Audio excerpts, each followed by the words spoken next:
King going for the Padres and Seth Lugo on the hill for Kansas City. First pitch tonight is at 5:10.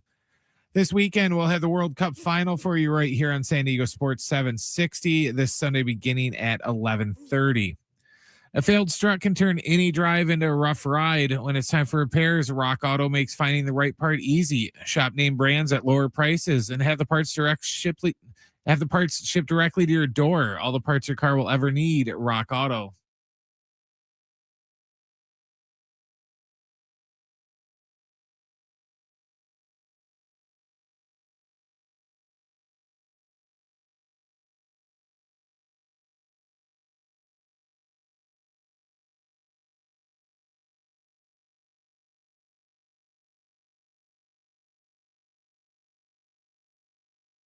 All right, San Diego and Southern California, what's going on? Happy Friday. Alan, the return of baseball is tonight for Padres fans. Jesus. You know, they go about 2+ weeks without playing in San Diego. Yeah. Because you had the All-Star break, and then next week is Comic-Con in San Diego, and they're on their 10-game road trip. Mm-hmm. So they do, it's actually like 16 or 17 days between home games, but this is a critical stretch that begins tonight. Did you get the weekend Comic-Con pass or no? Have you been? I need to know have you actually been inside? Like, I've been to Comic-Con outside. I don't fully get it. I don't watch movies. Brent laughed. I don't get it at all. Okay, I don't know if I fully remember this. When I was at 1090, did I go in there for something?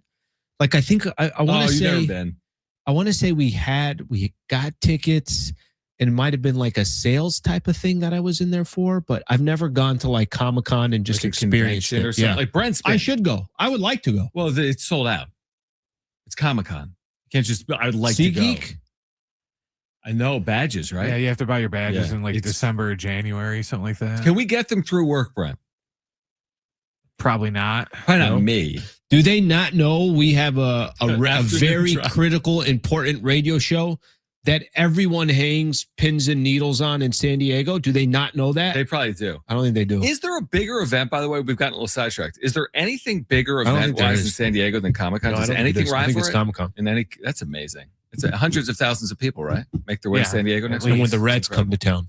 Exactly. When the Reds, that's a big one. Well, finally we have baseball because we didn't have it for 4 days, and it's this 10-game road trip we've all talked about, and the season does kind of hang in the balance here. You play well, you can have visions of what it looks like in the second half. You play poorly, who knows what the second half looks like. It all gets underway here later tonight in Kansas City. YouTube's ready. They started with Fire AJ.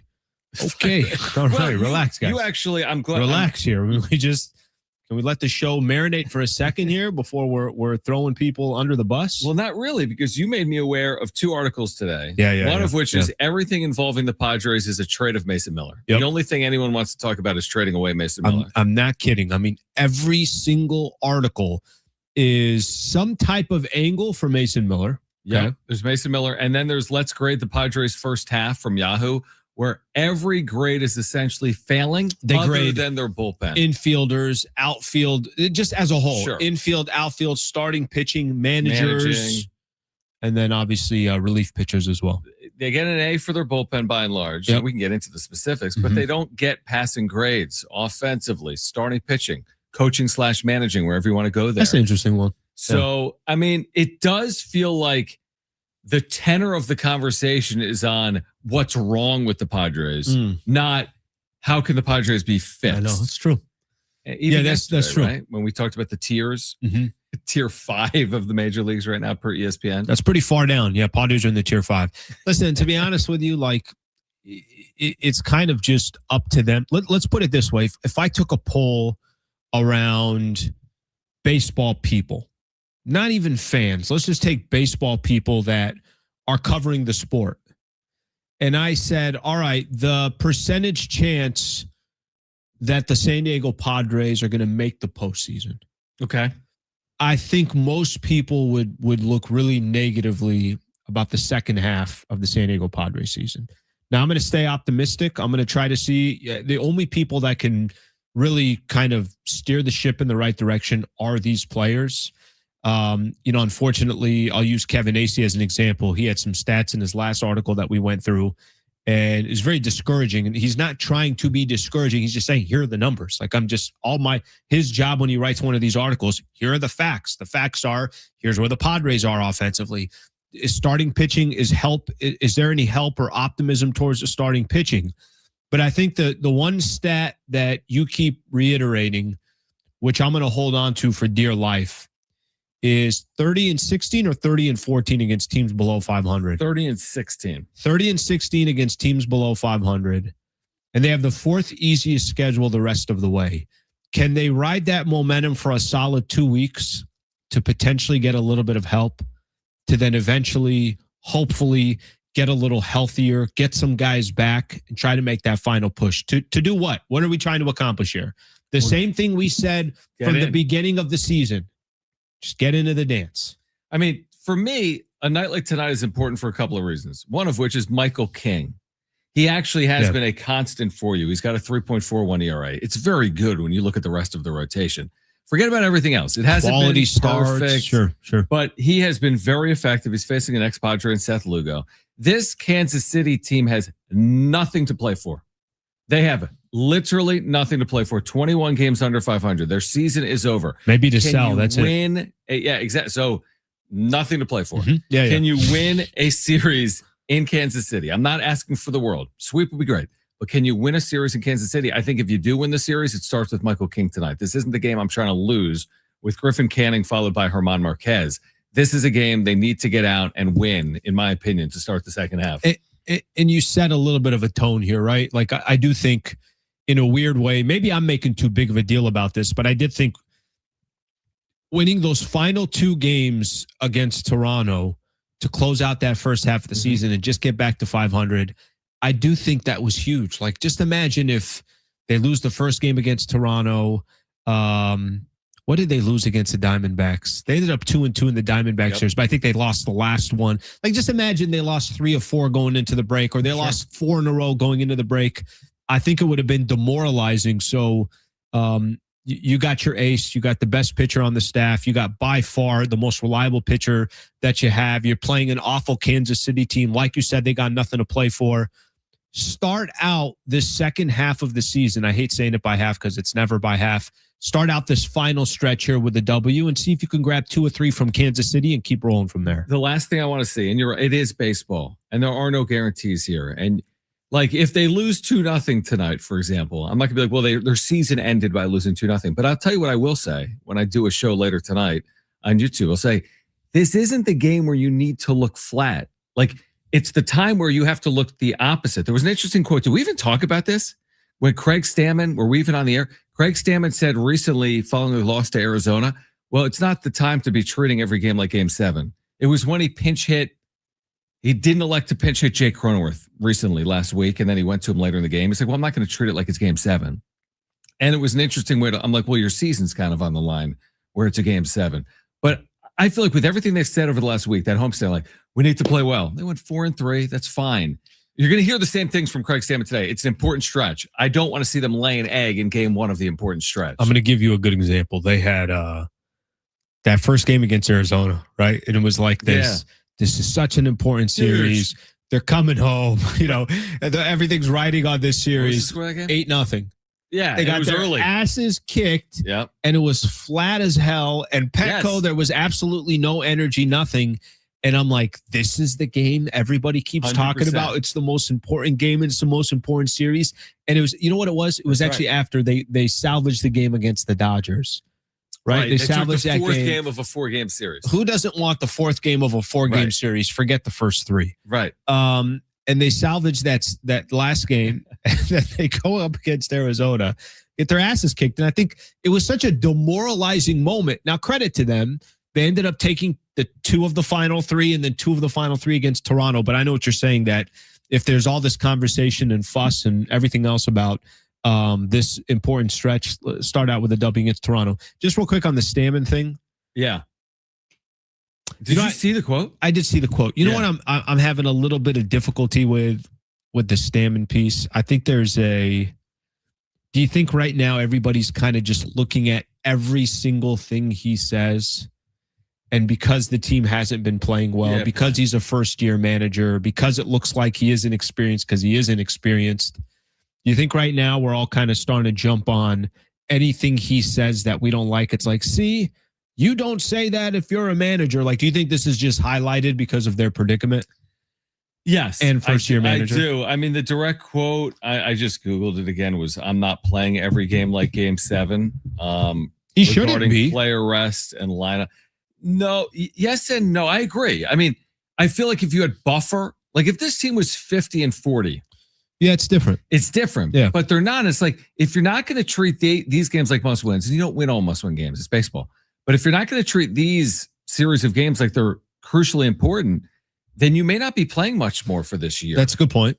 So like the difference right now between 5-5 and 7-3 is 2 games, but that's a world to the Padres, the world right now. Maybe it's different if you're after the deadline. Maybe you made a couple of changes. Maybe the squad looks like it's, better off than it was. And you've won 3 in a row. But I think when you're like just basically trying to come up for air.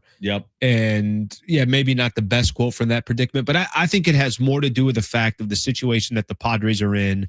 I think there are a lot of people that continue to ask the question, are we sure Craig Stammen was the manager you wanted in this predicament, this situation?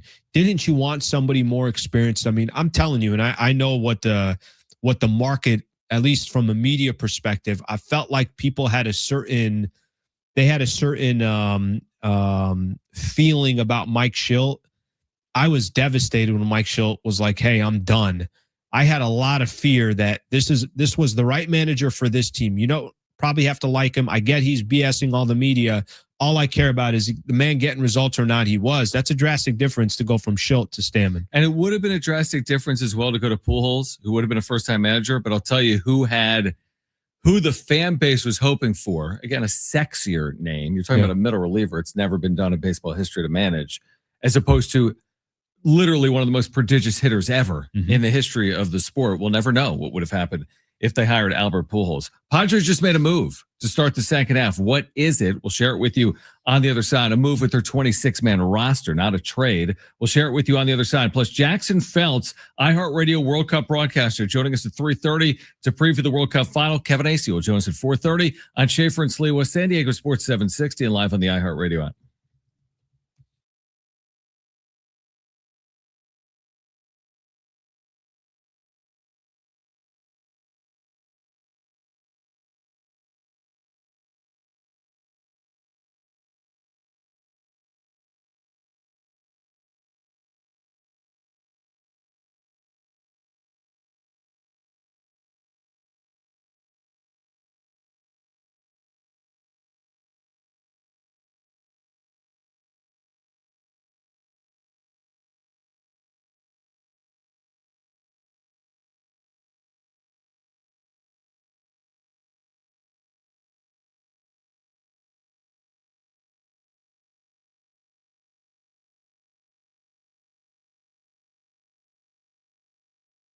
All right, DraftKings live in all 50 states. Yes, that means you, California. The Cup is down to its final matches. 1 trophy, 1 champion. DraftKings has you covered for every single one. The DraftKings app is now live in California, so whether you're catching the early kickoff before work or the late match at the bar, you're in on every minute, every match, every moment, all in one app. Right here in California, the world's biggest stage is in the palm of your hand. New DraftKings customers. Sign up with the code SD760. Spend $5 to get $200 in total rewards over 21 days. That's code SD760. In partnership with DraftKings, the crown is yours. Event trading offered by DraftKings Predictions, a CFTC registered introducing broker. Trading involves risk of loss. Market availability varies. Eligibility restrictions apply. $50 every 7 days via click to claim. Issued in non-withdrawable predictions dollars that expire in 1 year. Ends July 19th. Terms, dkng.co/predictions promo.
All right, San Diego Sports 760 has 9 chances to win $1,000 every weekday with a bonus bucks giveaway. That's every hour, 9 a.m. through 5 p.m. Listen for the keyword, then enter it at sportssd.com. Your next chance to win $1,000 is coming up after 4 p.m. on San Diego Sports 760. One of my highlights of working here. Okay. And there's too many to count. But one of my highlights. Where's this going, Brent? Where is this going? When one of our listeners was the National Cash Contest winner. Yeah. That's right. And it wasn't long ago. It was within the last couple of months. And I want to say our cluster of stations in San Diego had 2 winners that week. So it's it's realistic. Our listeners have won, and it's happened here recently, and you can win by listening to San Diego Sports 760. Because you're trying to take care of the people. You're a man of the people. What would you do right now with $1,000? Somebody they just put it right here. Yeah. What would you do tonight? Would you go out to dinner? Would you take a trip, overnight trip? I would travel the world for 6 months. Yeah. I think it could really. No, I go longer than that. You go longer? $1,000, we said. 1,000, right? Yeah. Probably 8 months. In 1900, could you travel the world for 6 months with $1,000? Maybe. Like a down payment on 4 houses. Right. Today, I'm spreading it out over all this land. I just bought 88 acres. Would you get a half tank of gas with your $1,000? Probably. Yeah, right. All right. Be listening for a chance to win that cash with us here on 760. The Padres made a move. Mm-hmm. Now, it wasn't a trade. It's the time of year where you say made a move and it sounds like a trade. But Freddie Fermin has been activated and Rodolfo Duran has been sent down to AAA. So second half about to get underway. Maybe getting healthier here. It's the second half of the year. Didn't you say in the Yahoo article the catching actually got a fair grade? Did they have catching as a C? I'll double check here. Yeah. I maybe not. I don't think anyone was really positive. And if it was, maybe I'll tell you the grades right now. You actually are right. So Yahoo had an article, Padres grades for every position group at the All-Star break. Let's hear it. Catchers got a C. That's a lot of campy for me. I was going to say that's probably more Camposano than anything else. Infielders, D+. D+. Wow. So that's like the Bogey, Manny, right? You got Tatis that played a handful of games in the infield as well. Outfielders, C-. That's what they tell you. That's what they tell you about Jackson Merrill. Yep. Obviously, the injury to Ramon Laureano. Samad Taylor comes in, does a little bit of work. Starting pitchers, I'd D. give it an F. D. That's fair. D. That's fair. King's been good. They've had moments. Yeah. King's been good. Yep. Vasquez was good for the early part of the season. Yep. Walker Buehler went through kind of a stage where he was dealing, not his last 3 starts. And then relief pitchers, A. I think that's fair. No issue with the relief pitchers. They haven't blown us, right? I mean, they haven't been perfect. I mean, they've all had moments, but Mason Miller's been close to perfect. Yep. And then manager and coaches, a D. And what's the reason? And that's the Steven Souza Jr. What are they saying, though? Craig Stammen was an atypical choice from the start. The idea that relief pitching doesn't offer the best training for future managers is not refuted by the above grades. Both he and his first-year hitting coach, Steven Souza Jr., probably needed more seasoning before taking over a team with postseason ambitions. That I think in itself, like that sentence alone, I think says everything. And it goes on to say, more than that, they needed a healthier roster and or deeper group of backups to choose from at a AAA level. Make no mistake, if they miss the playoffs or if they sell off at the deadline, it is a poor reflection on Craig Stammen, AJ Preller, and the players. You keep going up. You go all the way up. Yeah. But it's everywhere. But Stammen's not escaping blame. I mean, if they get out of the gates here and they go 3-7, again, you're looking at the coaching staff. I am. I need them to play with more of an urgency here. Mm-hmm. Is that enough? That's the other question. Like, are they playing with a full deck? I think so against Kansas City. I think so against Miami. Maybe not as much against Atlanta, but you get the point. Are they that undermatched?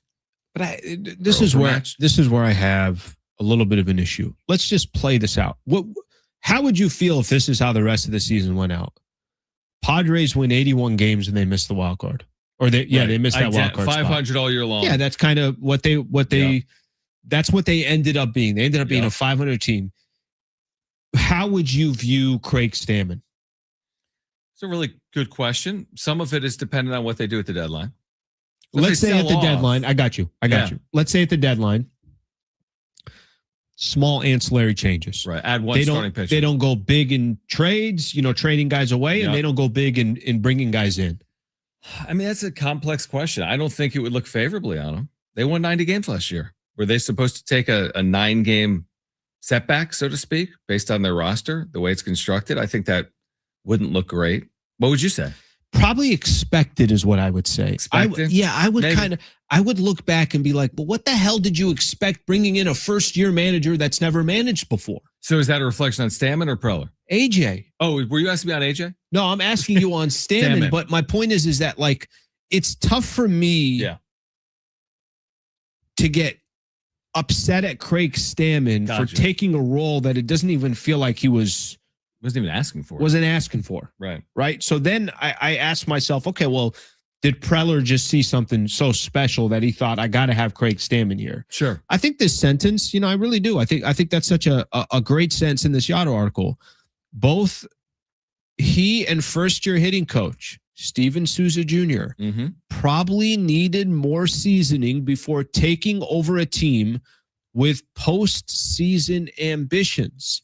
If you're taking over the San Francisco Giants and you're not expected to make the postseason, I don't know if that's a great example or not. Right. That's different. If you're taking over the Rockies, if you're taking over a franchise where you're like, listen, you got a handful of years to figure this out. We're not putting pressure on you to make the postseason. Craig Stammen took over a franchise that's got a high payroll. It's got superstars that are making too much money, and I shouldn't even call superstars. 90 win seasons. It's got a questionable rotation. You're coming off 2 straight postseason berths. You're trying to win right now. Like, there's a lot of factors that go. The San Diego job wasn't a kind of a clear-cut job.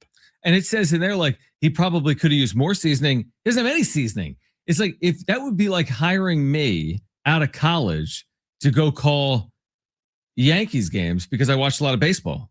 Maybe it's not the perfect analogy, but no coaching experience. That is significant. Now it's the way of the world now. Look at the NBA. It's like, I was a student at one point. I'm ready to be a teacher. It's different with players, obviously, like a JJ Redick, a Craig Stammen. They played the sport. So that's maybe part of the battle, but I would argue, is it? Mike Schilt never played in the major leagues. Does that mean Mike Schilt's not as good of a manager as Craig Stammen? Let me answer it. No, it does not mean that. So yes, if this doesn't work out well, we will point back and be like, the inexperienced route with this experienced group didn't work. Preller's already got a history of recycling managers like it's nothing. I know. So you have, like, again, I think if I ask you the question of you look at any business or company, and a successful company typically does not have this crazy turnover. It doesn't mean that variation can't change, but there's stability. Sure. With the Padres managerial spot, there's not been stability. The stability has actually been in the front office as AJ Preller's been there, but he's recycled so many of these managers. It's like, at some point you're like, is the problem the manager or is the problem the person hiring the managers? Answer that on our talkback, Mike. Is the problem the manager or the person hiring them? Open up the iHeartRadio app, search for San Diego Sports 760, click the red talkback mic. By doing that, you're automatically entered to win a 4-pack of tickets to see ZZ Top in San Diego. Back to the Padres with Kevin Acee at 4:30. Up next, Jackson Feltz, iHeartRadio World Cup broadcaster, ahead of Sunday's final that you can hear on 760. Oh, so good. He's going to join us next on Schaeffer and Sliwa. Good. San Diego Sports 760 and live on the iHeartRadio app.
This report is sponsored by rockauto.com.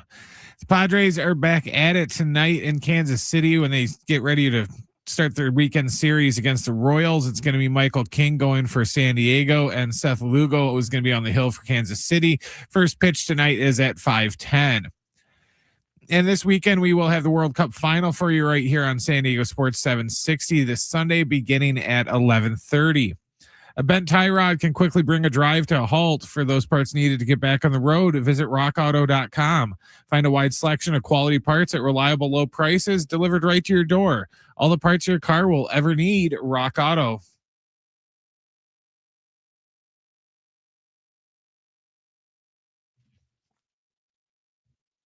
All right, Schaeffer and Sliwa. Where'd I go, Alan? You gotta. I'm back. That was awesome. All right. You know how I always complain? User error. I always complain with you about the camera. Yeah. I'm the one that's screwed. Yeah, your camera looks terrible. I'm back. Just kidding. All right. Kevin Acee at 4:30. Mark Medina, veteran NBA writer, reporter, will join us at 4 p.m. Will he break the news on LeBron? Is that what you're telling me? Then Mark at 4 will break that news with our listeners? Ain't gonna end, brother. This thing's gonna be He's saving it out. for us. Yeah, he's saving it. All right. I don't even care. You know what I want? I just want when he makes his announcement, I want no one to pay any attention to it. That's not going to happen. That's not going to happen at all. You know he's going to do it at the worst possible time for you because you have a channel dedicated to NBA talk, but specifically as it pertains to the Lakers. And it pertains to, I don't care where he lands. It's a story. Yeah. So, whenever time is terrible for you, expect the announcement then. Ain't no thing. All right. Work ends. We'll go handle it after. All right. World Cup coming up Sunday. You can hear it, of course, the final right here on 760. Argentina and Spain pregame coverage at 11:30 a.m. Jackson Feltz will be on the pregame, halftime, and postgame coverage for Sunday's final. And he joins us right now on 760. Always appreciate you taking time for us, Jackson. As the old saying goes, styles make fights. How do you see this one playing out between Spain and Argentina? Yeah, this will be a true battle of styles. You have Spain, the controller, Argentina, who just has had this really intrinsic, unquantifiable ability to just win every game. It's so different for both of these teams, where Spain has had a lot of comfortable wins. And yeah, they've gotten late goals in a couple of these knockout rounds, but I would even contest that game against France, the best team through the World Cup to that point, that was pretty comfortable for Spain. And then Argentina, I mean, going into the tournament, guys, I picked Spain to win it all. And my heart says Spain. My head says Argentina, because there's just something that has been on their side, is divine intervention this entire tournament, that they just keep finding ways to win. Jackson, is it more, we'll stay with Argentina here for a quick second. Is it more, a little bit more miraculous what they've been able to do because of these close matchups, or, hey, it feels like they're out against Egypt, or they're out against, obviously you could look at the semifinal matchup. Is it more miraculous, or is this they're flirting with fire? And once you take on a country like Spain, they got to be much better than the way they've played leading up to this. Yeah, I think the last thing you said there is spot on. They need to play better than they've played, especially in the first, say, 75 minutes of these games, in order to beat Spain. But the thing with Argentina, guys, is that they've won these games in the knockout round so differently.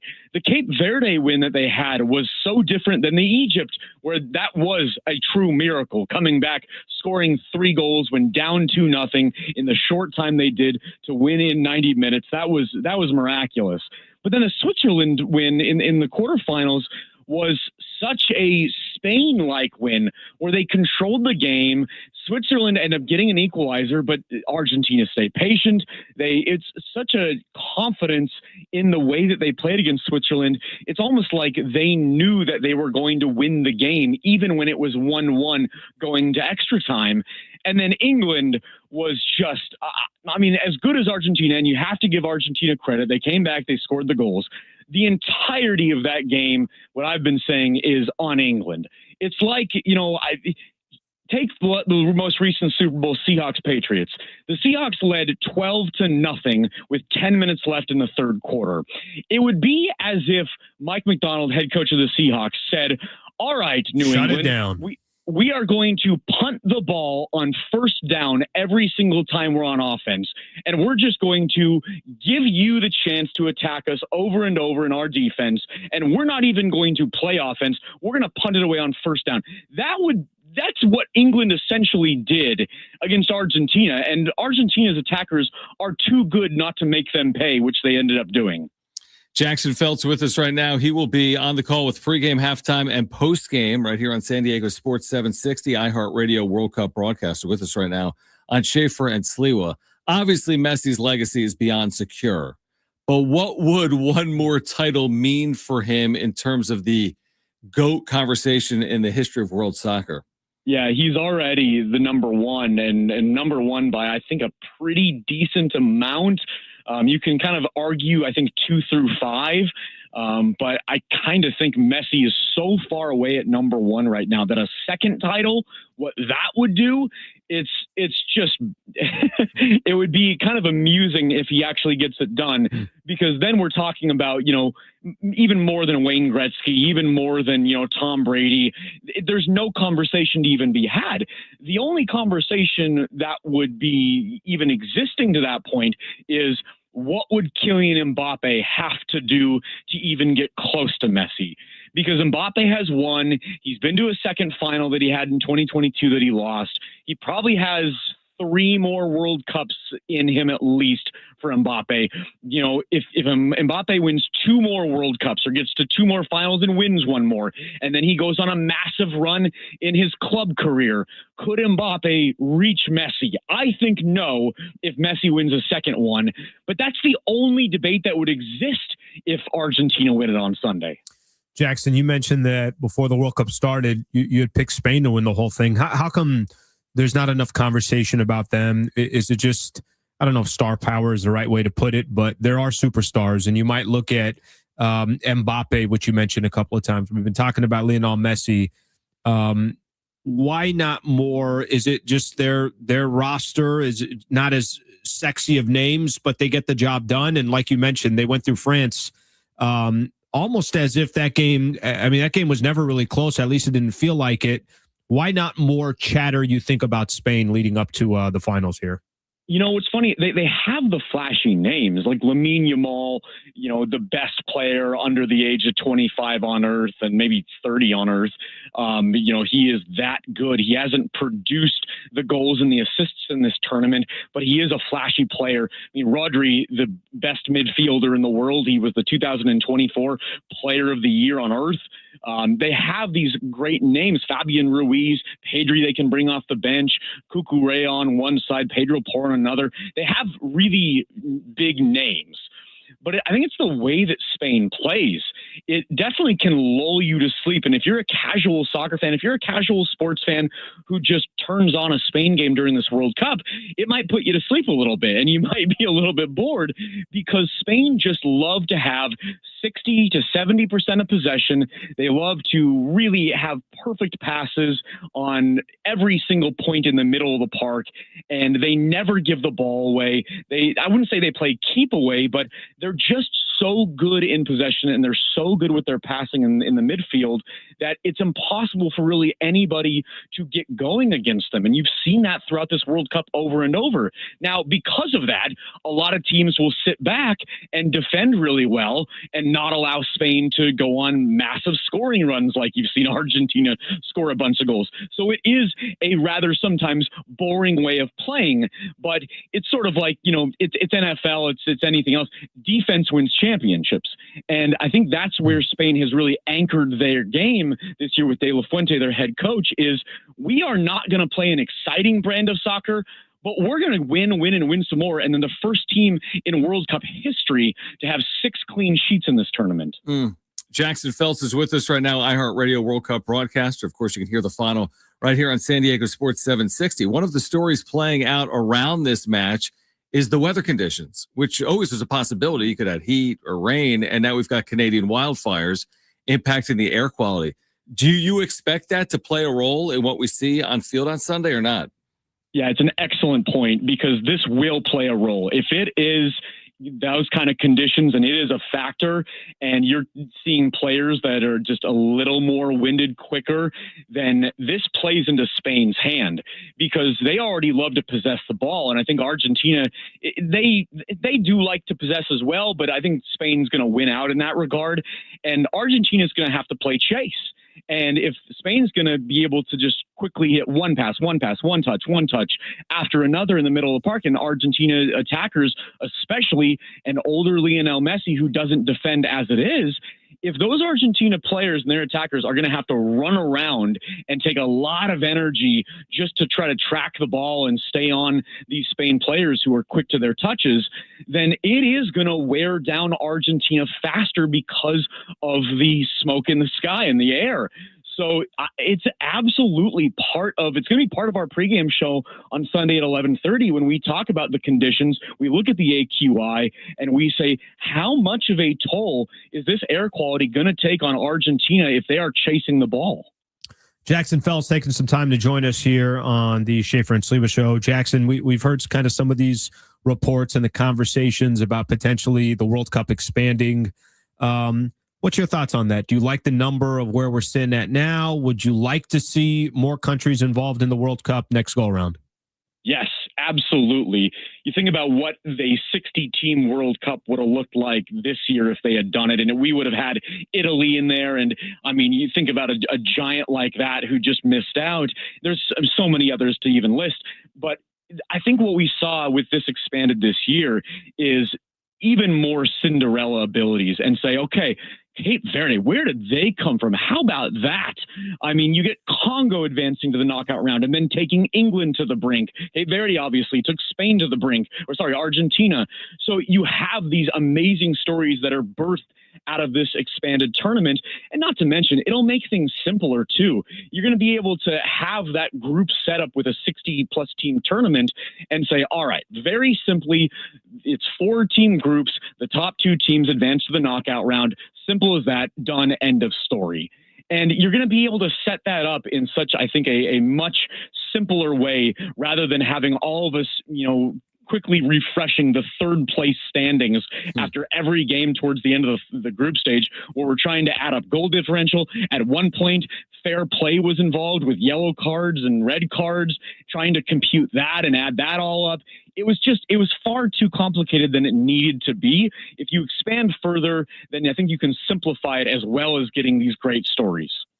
Jackson Feltz, you'll hear him right here on 760, beginning with pregame coverage at 11:30 a.m. for the World Cup Final, right here on San Diego Sports 760. Jackson, have a great call this weekend. Thanks for doing it. Thanks so much, guys. Appreciate it. Thank you, man. All right, great stuff there from Jackson Feltz. You can hear the third place game and the final this weekend, right here on San Diego. I'm more ready for the final game, less ready for the third place. Oh, I'm way more interested in the third place game. No joke. It will be on in the background. Okay. Yeah, it's England and France. We'll find out right now if Mbappe's playing. Tell us on the other side. Yeah. Plus, Kevin Acee will join us at 4:30. Mark Medina will join us at 4 p.m. We're going to hear from Craig Stammen as the Padres get ready for the Royals tonight as well. Stay with us, Schaeffer and Sliwa, San Diego Sports 760. We're live on the iHeartRadio app.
All right, our iHeartRadio Music Festival is back. Live performances by the Goo Goo Dolls, Kenny Chesney, Lainey Wilson, Snoop Dogg, Weezer, and more.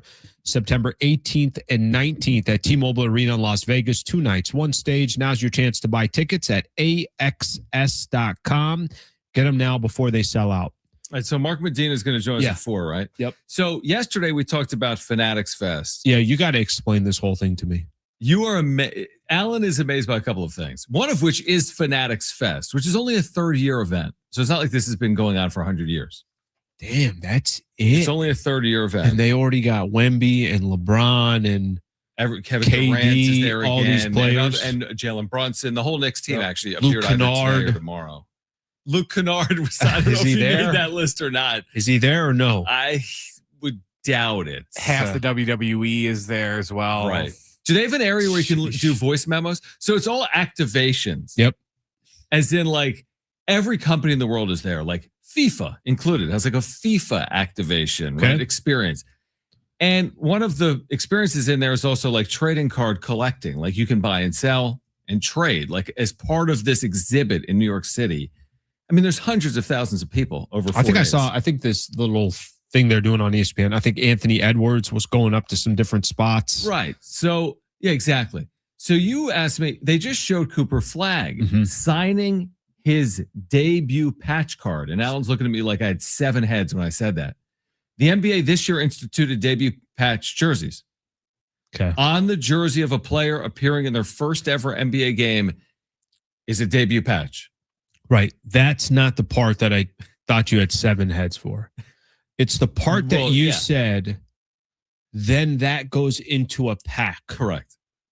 So does that mean there's going to be some random person correct that purchases a pack of cards and they could get this Cooper Flagg, which you said what it'll be worth $5 million, maybe more. That's how insane the card market is. Maybe $3 million. Wemby just had a card this year go for $5 million. That card, this debut patch card, it wasn't a Wemby debut patch card because he didn't have a debut patch card. But these are so unique now, and everyone's seeking them. By the way, Dylan Harper will have one, a 1 of 1. Wow. But you can't. Here's the one thing: you can't go from maybe it's not 5, it's going to go 3. Why did you just take 40% off the market within a span of 1 sentence? It honestly might go for more than 5. That's how hot the card market is right now. I'm not kidding when I say that. That's wild. But here's the other thing: the card itself may not be in the pack, but what'll be in the pack is a redemption card because that card is so special. Topps will hold it. Redemption card comes in the pack. There'll be a card that says redemption. Congratulations, you've won a 1 of 1 Cooper Flagg autographed debut patch card. Visit Topps.com customer service. There's like a 58-digit thing behind like a scratch off. Wow. You put it in, they send it to you. Simple as that. Wow. That's how it works. And that's how you get the That's card. fascinating. Isn't that fast? It'll be Dylan Harper's debut patch. How much money did last year's debut patch card sell for? Do you have that, Brian, or what are you looking up? Last year was the first year, I think. The Wemby patch cards have been ranging from $50 to over $750,000. Yeah, but he doesn't have debut. He doesn't. Your have story debut just got knocked. Look at this. Paul Skeens' first ever debut patch, because they just did it in the NBA though. Paul Skeens years ago went for $1.11 million. Flagg will run circles around it. Because just the NBA is just more popular huge. Flagg's in that market. Big. Yeah. The card market is completely taken off. It's become mainstream again. You're telling me you have boxes at home unopened. I think I do. But now you're like, maybe I open them. Yeah. From like the night. You shouldn't have opened them if they're anything good. Yeah, I used to collect cards back in the day. Like what? Like what would you collect? Like NBA, Major League Baseball? NBA predominantly and NFL. But I just would have boxes. Like I'd have a couple of boxes, and NBA, I mean, every other card was, I think, like Clyde Drexler or Jerome Kersey. Those were the definitely. One that was in every deck. Sure. Sean Elliott. I think I have 88 Sean Elliott's. Right. But I haven't looked. Yeah, they're all just sitting up in the closet, home. Listen, I think you're going away this weekend. Mm-hmm. But if you want to change your plans, you can join me in Anaheim on Sunday for the West Coast Card Show, which is among the biggest card shows in the country. Probably the second. Where biggest. They do it at the convention Anaheim center? Convention Center. Yeah. So maybe in the future. That's crazy. That's just wild because the way you almost made it sound like, and I get the redemption thing, you made it sound like that card is just in some random place and But technically it is if it's the redemption. It's literally in. So, I mean, they'll have millions of packs. Sure. If you added up all the boxes I and know. how many packs are within it. The odds of landing it are literally in the millions. That's literally lottery. It's a lottery. But that's what people love now about collecting too. Because it's all like it's ridiculous. The odds of it are ridiculous. And it's going to get people. Every time I see people in the lottery, it's like, it's up to 400 million. I know. Yeah, well, how much do you think they're going to make? Yeah, they're going to make 400 million. It's up to 600 million. I'm like, yeah, that's just driving more people to go lose. You ever play? No, I never did. In any capacity? I mean, like a work pool or like work pool, something like that. But never did I go out and buy scratchers or anything. At the end of the day, it's impossible to win. Someone somehow wins along the way, but you have a better chance of being struck by lightning. It's a good business. It's like literally saying, hey, you know what? I got $100 to give away, but everybody gives you $200 in order to win that 100. It's like, yeah, that was pretty good. I profited 100. Here's your 100. Completely agree. All right, Mark Medina, not necessarily on the Cooper flag trading card market, but on LeBron's future. And what comes next for LeBron James? He is mulling a decision, Alan, at this hour. According to ESPN, he's mulling. And he's an unrestricted free agent. And he has basically completely stopped NBA free agency, so much so that Adam Silver was like, hey, make a freaking decision so we could get our schedule out. It's amazing. Mark Medina, how annoying. It's been annoying, and we'll see if it gets resolved sooner rather than later or not. Last Mark Medina about it on the other side. Kevin Acee joining us live at 4:30. Stay with us on Schaeffer and Sliwa, San Diego Sports 760. We're live on the iHeartRadio app.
This report is sponsored by RockAuto.com.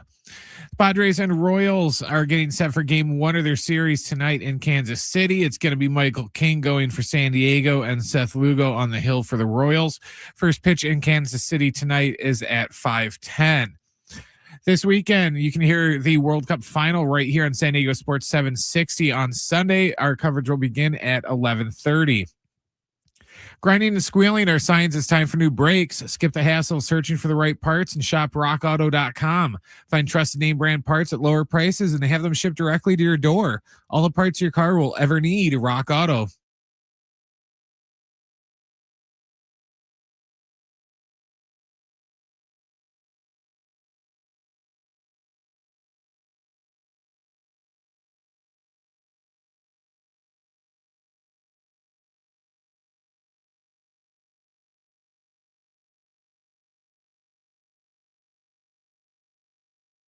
All right, hour 2, Kevin Acee at 4:30. Padres get their second half underway just after 5. But back to the LeBron saga, and it is a saga. Great to reconnect with Mark Medina, Fox Sports Radio, veteran NBA reporter, back with us on Schaeffer and Sliwa. Mark, we appreciate you taking time for us. You're probably sick of never ends, talking about never ends. What do you think LeBron is waiting for? Typically by now, the middle of July, we know the landing spots for basically every, real free agent. So what is LeBron waiting for? Thanks for hopping on. Yeah, thanks for having me. To clarify, I guess I've gotten numb to this because this is how every LeBron James free agent offseason has been since the decision. So not surprised either way. Your question, when does he decide? I mean, look, 2 weeks ago, I talked with Rich Paul, his agent, and he made it clear at that point he was going to be about to make a decision the next few days over 4th of July. And, when I was asking, well, is this something people should be prepared for, that it's weeks, not days? He reiterated, yeah, he's not going to decide within a couple of days. So I'm not surprised how this has turned out. And the other thing is, I know that there was a lot of speculation around the league and, fans that maybe because the Fanatics event, he's on center stage, that's when he was going to announce his decision. But even then, I didn't think he was going to do that because I think he's waiting until the World Cup is over so that he can announce it with full attention on him. And I say that even with some, relative validation that there are new factors that he's weighing. Like he's no longer the highly coveted max player on a dominant team. Now he's the highly coveted player that might be signed on a discount as a third or even fourth option. And there could be some family components on how far or close he's willing to be away from them. But I'm not surprised at the very least how this happens or has happened. But I expect that next week he'll announce it because the World Cup's finally over. Mark, how much is this kind of delaying business for the rest of the NBA? Just some of these other either restricted free agents, unrestricted free agents. I could look at just one situation, use the Lakers as an example, and they've been rumored around Jonathan Kuminga. Is he waiting for this decision? Just how is this kind of halted business around the league? Well, it's definitely halted business, and that's what Adam Silver, the NBA commissioner, mentioned yesterday. And he said, hey, we'd like LeBron to make a decision soon, mainly so they can round out the TV schedule. It's halted out business from what you said with other roster decisions, but it's a much different dynamic than when he was taking his time to eventually announce that he was going to come back to Cleveland in 2014. Alan, you may recall that he was holding up business for literally everything. He and Carmelo Anthony were, making the different free agent pitch stops meetings. And outside of some role player acquisitions, the major dominoes did not move whatsoever until mid-July. Here, it's the opposite. One, most of free agents don't apply to big name players anyway because of these supermax contracts, but the major trades already happened with Jaylen Brown and Giannis Antetokounmpo.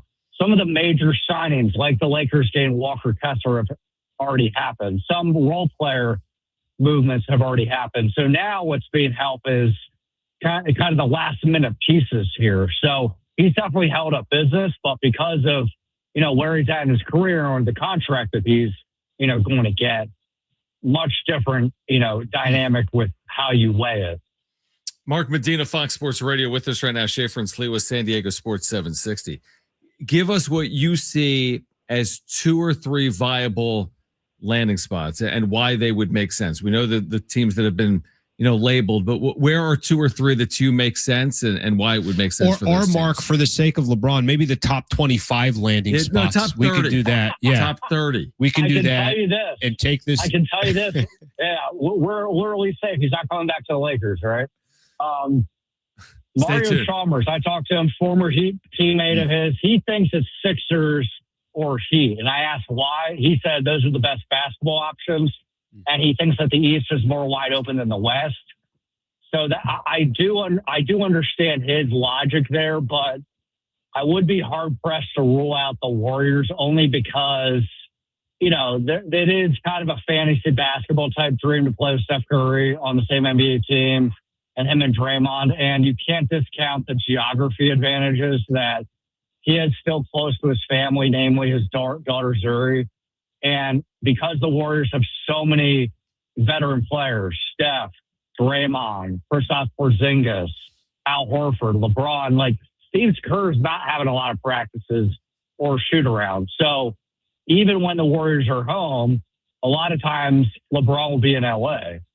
So I think it's that, but I think from a basketball standpoint, I am with Mario that it would make sense with Miami and Philly. But, me personally, I know people around the league have downplayed the Cleveland component, but the thing that they obviously have the advantage is that they have the best farewell tour experience possible. And I'm not downplaying that because LeBron knows what it's like for Kobe Bryant or Kareem Abdul-Jabbar to have that kind of farewell tour.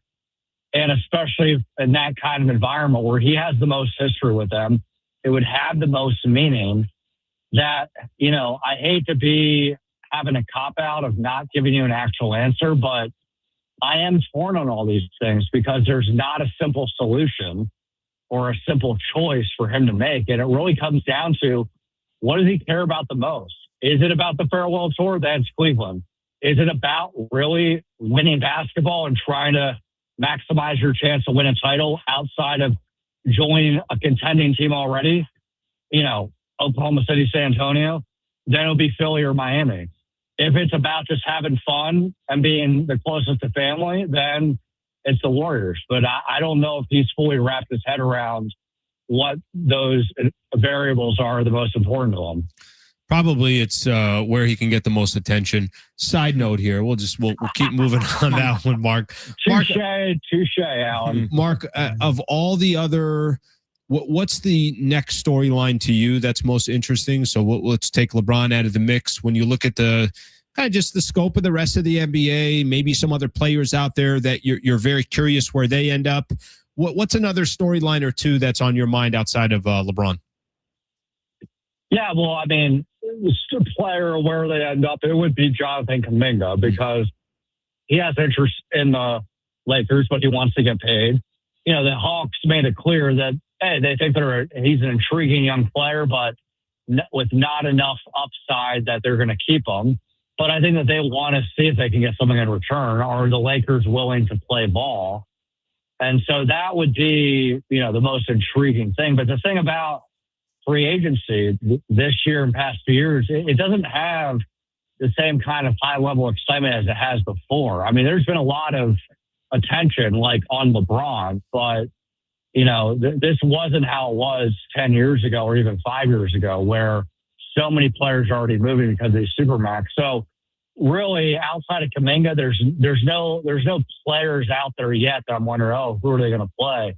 But what I'm most intrigued about is just the whole Jaylen Brown situation. He gets traded from Boston to Philly, and I can't help but wonder and suspect that Boston not only made themselves worse, but they made the opponent a lot better than themselves in the Eastern Conference. And I think that Jaylen Brown is going to be on this ultimate revenge tour because he had a career-high season last year. He was at least getting some votes for MVP consideration, enough to be like 5 or 6. And, he's bet about what. So that's going to be fun to watch. And certainly if the Sixers somehow get LeBron, you just multiply that by, 10 or 12 or 30.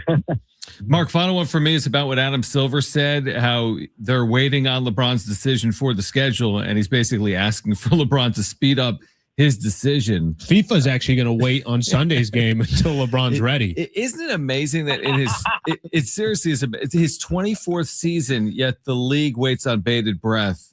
He's got LeBron James. You're right about that. Isn't that got power? That alone is incredible, isn't it? Uh-huh. Well, it makes sense, guys. I mean, the NBA opening night, Christmas Day, that's when they schedule like the reunion or the revenge game, the revenge game. So, they need to know, okay, who are we scheduling to play the Lakers opening night and Christmas Day, right? And they won't do that until they know which team LeBron's playing on. Lakers Pelicans, I feel. Oh, there it is. Be the opening night. That's the schedule there, Mark. He's going to the Pelicans. I think that's 7 years too late. That would have been a great compelling Christmas Day regular season for Anthony Davis's reunion. But I don't know, it's a missed opportunity. They did that the day before Thanksgiving as his return to New Orleans. I didn't quite understand that one. Mark, I'm actually sneak one final one here real quick. What do you make of this? The Kawhi, the Clippers aspiration, holding on the Raptors thing kind of on pause, just not even asking how it's going to, play out or your thoughts on that, but just kind of the situation, the predicament, the storyline around the NBA, just not a good look for anybody. No, I mean, I'm wondering who has more egg on their face, the NBA, the Clippers, or the Raptors. And I would think and hope the Raptors the least because they have nothing to do with this. But, their statement implied like they are willing to assume whatever risk is involved. Now, I would think and hope that they would not do anything unless they got at least some back channel communication. They're not inheriting any sort of punishment. But I would also think the NBA appropriately doles it out. But this is just beyond ridiculous. I mean, I get it's an investigation. When you look at the law firm that ran it, they didn't announce their findings as Robert Sarver's investigation until before the season started. So it is on par with that. But from a league standpoint, there had to be better protocols in place on how to handle whatever trade happened, because that could have been possible, not just now in the trade deadline. And I think all parties should feel lucky that this didn't happen before the trade deadline, because, how many games would Kawhi be missing until there's a resolution? And here, it's not ideal, but at least it's the middle of July, right? So I don't know where this is headed, but the reality is if the NBA punishes Toronto in any way, that's terrible and inexcusable. And secondly, you look at the precedent of, salary cap circumvention. Joe Smith's contract was voided. Minnesota lost 5 first-round picks. I think they were fined $3.5 million. Glenn Taylor was suspended. I'm not saying that the Clippers' punishment should be exactly that, because in fairness, the law firm and the NBA will know more than what we do, but they got to take this seriously. If it's a slap on the wrist on either party, it's just a really bad and embarrassing look for the league. Got to bring the Clippers back to the rest of the league anyway. They've gotten out so far in front. They kind of need one hand behind their back. Real quick before you guys, for everyone on this call. Here's a real quick. What is the only NBA franchise that has never appeared on Christmas Day? I just Googled it because we're talking about the schedule. Ooh. There's only one. That's a good question. Sacramento? Oh, man. Right, Alan said Sacramento. What do you say, Mark? No, Kings had some good teams. Washington? All right, Mark's going to say Washington. Brent says Portland. I had no clue. The correct answer is none of those 3 teams. Memphis? It is Charlotte. Oh, Charlotte has never appeared. Really? Not even in the 90s? Well, maybe it's the current iteration of the Hornets. I don't know. But it says the Knicks have appeared 58 times and the Grizzlies once. And I guess in fairness, the NBA didn't have as many games on Christmas in the 90s. They had 2. Right. Okay. I guess that makes sense. I was surprised because, they had a good, they still have a good fan base, but they were a popular team in the 90s. Yeah, they were like, one of those fun second tier teams. Trivia for the weekend with your friends. There it is. Share. All right, Mark, we appreciate you. Thanks so much. Thank you, brother. All right, take care. Thank you. All right, the wrap coming up next. Awesome. Stay cracking jokes left and right with Mark. I don't know. Stay with us on Schaeffer and Sliwa.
You can hear the World Cup Final right here on San Diego Sports 760. This Sunday, pre-match coverage begins at 11:30.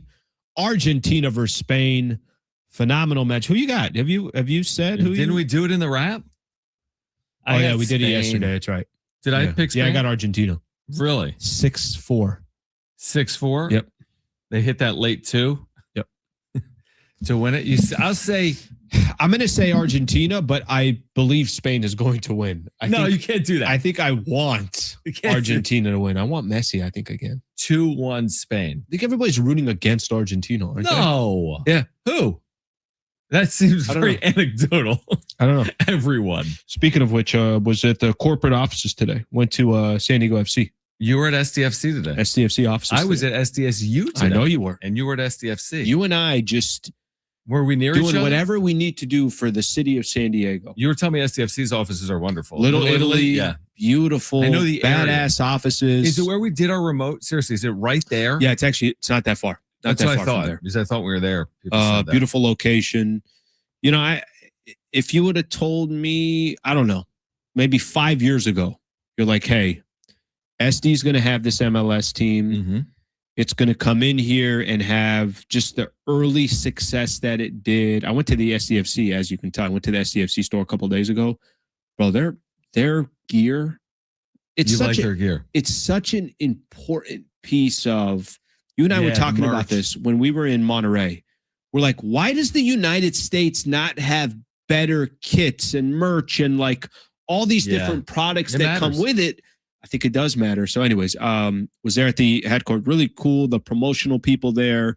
Some of the people that, obviously help run most of their day-to-day. Sounds like we'll be doing a lot more stuff with them promotionally, giving away tickets, interviews and stuff like that as we take some of this momentum for the World Cup. And then come Wednesday, SCFC is back. So we can kind of ride that way. So you bought this polo. I did buy this polo. You didn't consider going in, hey guys, we're the flagship. I'm a large. That's the pitch.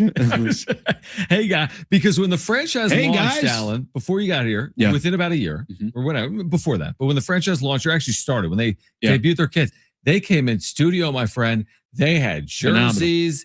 They had scarves. Phenomenal. They had T-shirts. But maybe you missed the boat. But I think I missed the boat, but I will tell you this. Go check out their store in Mission Valley. I've been to their store. The 18 threads. Because 18 threads. Do you remember it was like a smaller store before they were building it out? I've seen it. That's really nice. Right next to the Novo, the kombucha. Brazil, great spot. Great spot. What you need to do is go over to SDSU. Okay, so on your way out of here, you need to get to the San Diego State team store. So you and I were talking about this before. I was there today, and you were telling me, I'm like, and I was telling you this a couple of days ago. I'm like, I got to get some more. I want to get some more SD gear. Blah blah blah. And you're trying to tell me where the SDSU store is, the bookstore. We're in the middle of the. I'm like, oh yeah. Like I went to school there. John, I went to school there. Yeah, I'm telling him where to park. Yeah. Say I went to college there. I'm like, I grew up in San Diego. I know where that is. See, but it is a little bit of a trek. It is a little bit of a trek to get in. I type in on the GPS how to get to San Diego State from where I live every day. Do you do it because you don't know how to get there, or do you do it because, hey, maybe they're going to give me a route, traffic, everything else? Sometimes I'll get lost. Occasionally I'll go the wrong way. I'm like, wait, am I supposed to be going downtown? I get I'm it. Not great with directions. I get it for certain situations, but I go twice a week. Not SDSU, brother. I go 3 times a week some weeks. But I always get there with the Garmin. It never lets me down when I type it in. Anyway, I want to see you pulled over on the side of the road just with like the old school maps. Dude, that's how I was when I was 16. And just sitting there like this, you're like, no, I don't trust these apps. I called my mom from a payphone once, and she's like, you're a block away. So that's all you need to know. Phenomenal. By the way, I talked to 7 Aztec basketball players today. Very nice. Some preseason interviews for video, but we're going to have an Aztec with us next week, one of the newcomers. Okay. Via the portal. So what are those? Are those, how scripted are those? How much are those? Like, what is the, I just take us behind the scenes. I come up with the questions. We sit down for 15 minutes. Today we sat down at Dutch's office. Dutch is out recruiting. So we took over his office. I don't even know if he knows this. But we set it up for video. Like you sit down and kind of like, hey, I could see myself here. You're like, hey, close the door, I could guys. do this job. This isn't that tough. Yeah. His office is spectacular. Of course Have you ever been to his office? No, I haven't. Huge. got signed everything from Juwan Howard and like Luke Kennard. Rose, not Luke Kennard, Kawhi Leonard. Why are we going at Kennard today? All this stuff. Okay, I got a question. So give me some of the questions you asked him. Yeah, stay tuned for the interview. Republican or Democrat? No, it wasn't very political. Well, a lot of these players. What's fascinating about this team is the international feel. Like Latrell Davis is out of Leeds, England. I think we've had him on. Yeah. Now he's been in the States playing, but Isaiah C is a newcomer from Oregon State. His last name is S-Y, but it's pronounced C. He's from France. He grew up in France. He moved to the States when he was 18. They're adding 3 or 4, Italians and Croatians in the next couple of weeks. I like the international flavor here. You're coming we'll go to a practice at some point in the next couple of weeks. How I don't know, intense isn't the right word, but are the practices just walkthroughs or they don't have their full team yet because they don't have all their Europeans as of yet. Yeah. But no, they are legit. Get me in there. I'm ready. Workouts. Ready to go. Yeah, you can hooked me up with a polo earlier today. I did. I'll be official. That'll be just Venmo me. Yeah, I knew it was coming.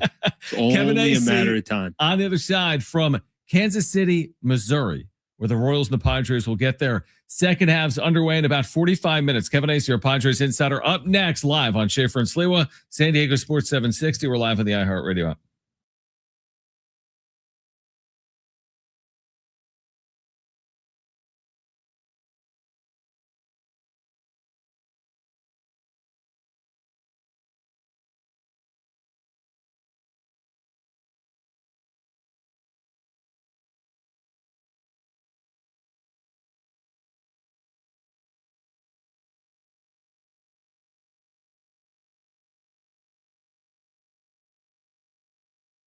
Hey guys, it is Schaeffer again for my friends at the all-new Jamul Casino Resort, the Players Place. Great weekend to get there for World Cup watch parties. Final weekend of the event. You can check out all the matches Saturday and Sunday at Tony Gwynn's. You can catch every match on the big screen at Tony Gwynn Sports Pub during their World Cup watch parties, enjoying game day specials and great food and great drinks, an electric atmosphere for every match. Just grab your crew, experience all the action with Jamul. You'll love their hotel and spa. You really will. You can experience elevated luxury. They've got a refined hotel stay, rooftop relaxation, indulgent spa treatments, all the excitement of Jamul Casino Resort seamlessly brought together in one unforgettable destination. And now you can take your stay to the next level with exclusive hotel packages crafted for the ultimate escape. Make sure to check out all the dining options, including Jamul 23 with their lobster buffet every day, where you can enjoy all-you-can-eat lobster every day, plus dozens of other delicious stations at the all-new Jamul Casino Resort, the Players Place.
This report is sponsored by rockauto.com.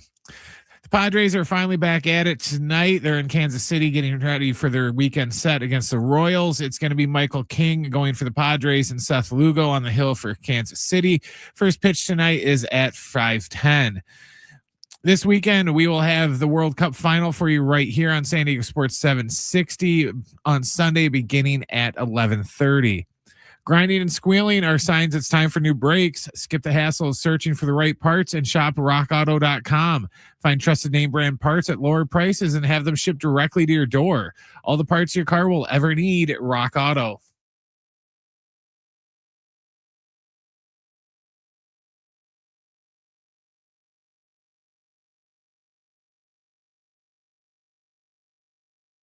Out to Kansas City, where Kevin Acee will be reporting on the Padres to start the second half. Kevin, are you ready for this stretch run? I mean, there's such two lives, right, for you in season and out of season. You get maybe a moment to breathe. Maybe you didn't. You were in Philadelphia, but how are you feeling about the stretch run, let alone the Padres? I got to be ready. So there's really no choice. I mean, this is sort of like the stretch run before the stretch run too. True. This next, certainly this road trip and really then the first few games of that homestand that follows. And then, we'll see what happens after that.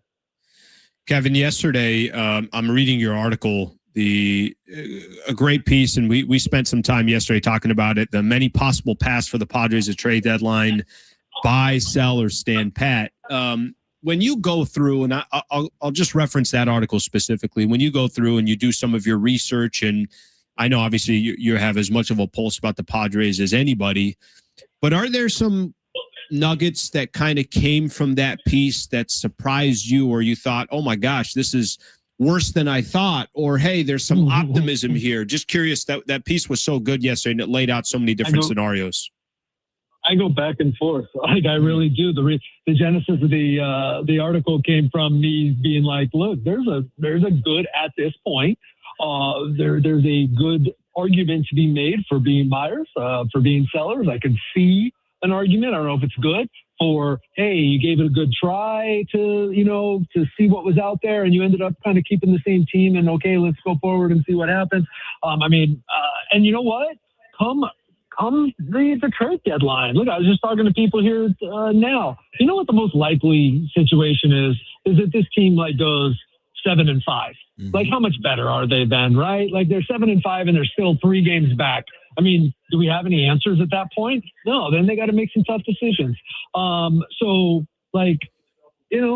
go back and forth. It depends on where I'm at and kind of who I'm talking to and what I'm thinking about. I mean, it's pretty easy to be down on this team. It is. And then you think about the players they still have and who might be coming back. And the fact that they could add a starting pitcher and what that could do. But, I still, nothing's changed for me. I'm not too high on this team. Kevin Acee is our Padres insider. Among the things you wrote about was at least the idea of Xander Bogaerts departing in a deal for a player of the caliber of Mason Miller. Not to say that it will happen, but the feasibility of such a thing or discussion around it.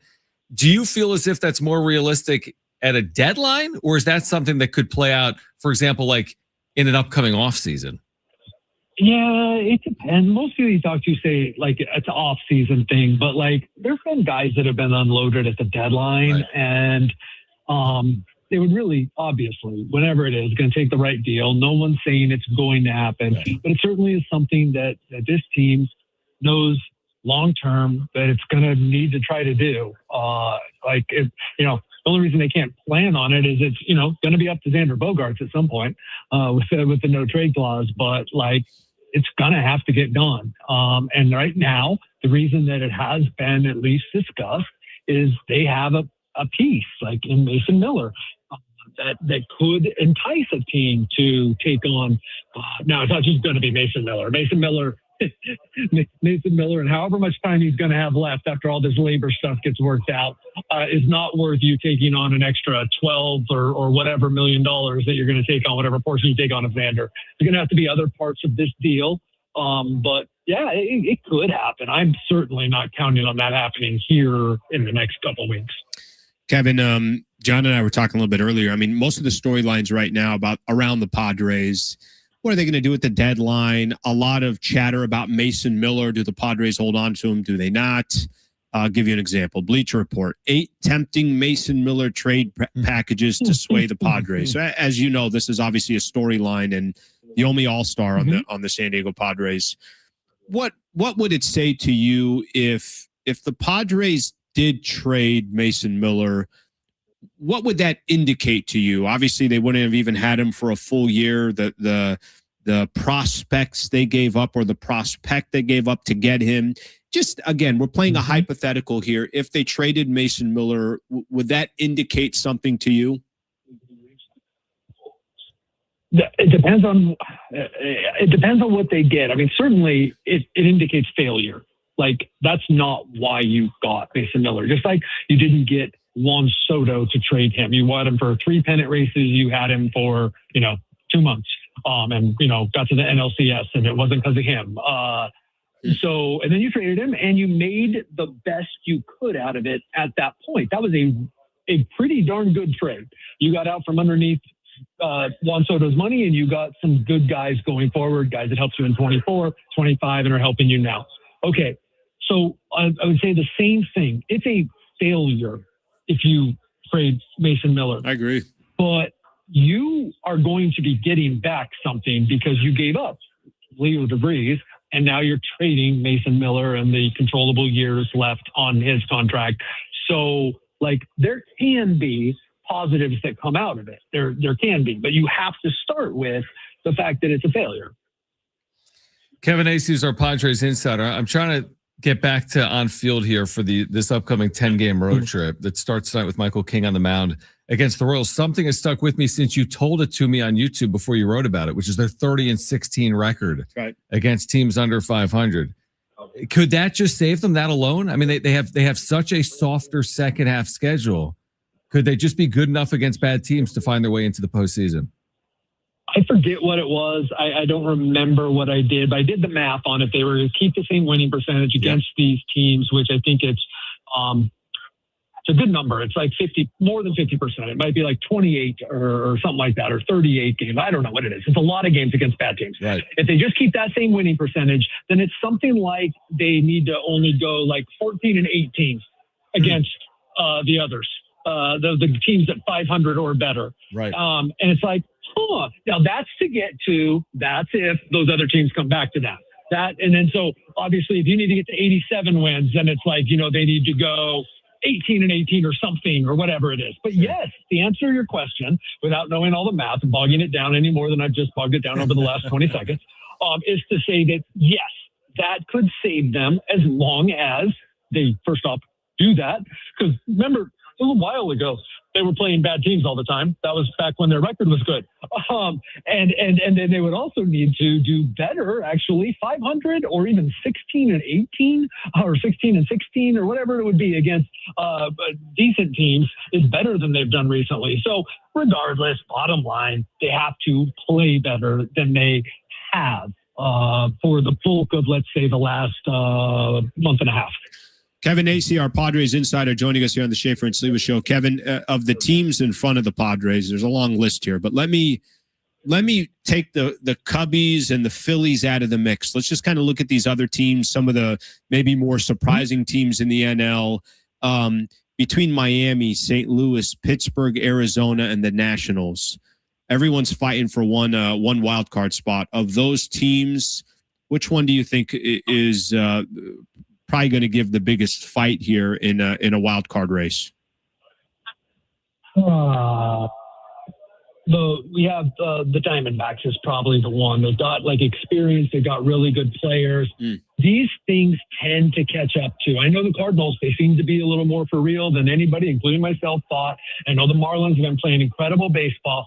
These long seasons, there's a reason they'll tell you, the reason this season is 162 games. It's for this reason. It catches up to teams that aren't real. It just does. Or they're young and it just wears on you, this game. And so I don't know that those teams are coming back, but if you're asking me which team is going to give them the hardest. I'm going to say it's the team with the experience. And I do think the team that has pitchers, even if they're not having their best years, that have been through this before and that, are going to grind and have grinded in the major leagues. I would think it's the Diamondbacks. And they have the most games, I think, against they have the most games against the Diamondbacks. They have 3 against the Pirates, 3. They don't play the Cardinals again. I think they got Miami for 6. Yep, they got Miami for 6. So that's that's the end of this trip. So there's a chance for the Padres to affect, how those teams do too. My final one, Kevin, would be on Michael King. I mean, there's been all the speculation about Mason Miller's future, but could you argue that more likely to move if things don't go well the next 2 weeks would be someone like Michael King? And if he pitches well, right, and the offer is there, I mean, look, the Padres, you could argue, they tried to trade Blake Snell and Josh Hader in 23, and no one came even close to a decent deal, right? Michael King, I mean, his contract it's his options, but there's good money on there, for him. He might take those options. So it's technically a rental because it's a player option, right? But there's good money on there. He might not be a rental. You need to get a good price for Michael King, and maybe they won't. But yes, I would think that he'd be extremely valuable to teams. On the other hand, giving up a starting pitcher, you're saying adios. I think you're saying adios this season if you get rid of Miller. But you get rid of your only starting pitcher at this point, you're telling the fans, we're done. No doubt. Yeah, I was just going to say, I mean, Michael King, he goes, that says everything. Yep. I'll find one for me, Kevin. Appreciate the time as always. Just real quick, anything new from the Musgrove Pavetta front? I think everybody just kind of sitting on pins and needles to see if there's any opportunity for them. They threw an up-down today, which means they threw 2 kind of simulated innings in the bullpen. They pitched, they rested, they pitched again, 15 to 20 pitches each, quote-unquote, inning.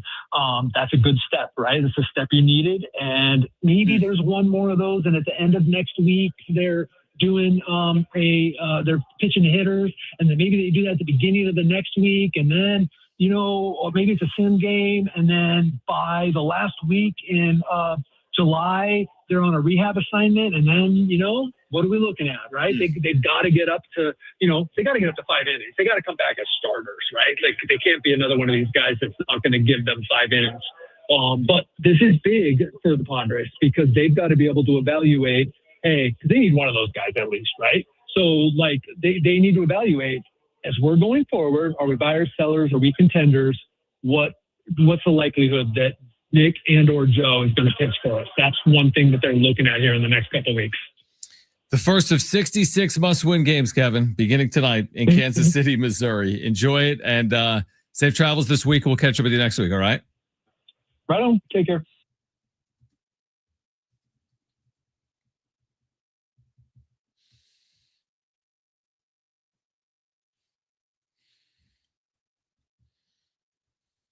All right, we can react to that. Yeah. We're going to try to hear from Craig Stammen before this scenarios. 5:10 start. There's so many scenarios. You're right. Plus, we'll get to the wrap coming up as well. So stay with us. Schaeffer and Sliwa, San Diego Sports 760, live on the iHeartRadio app.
All right, San Diego Sports 760.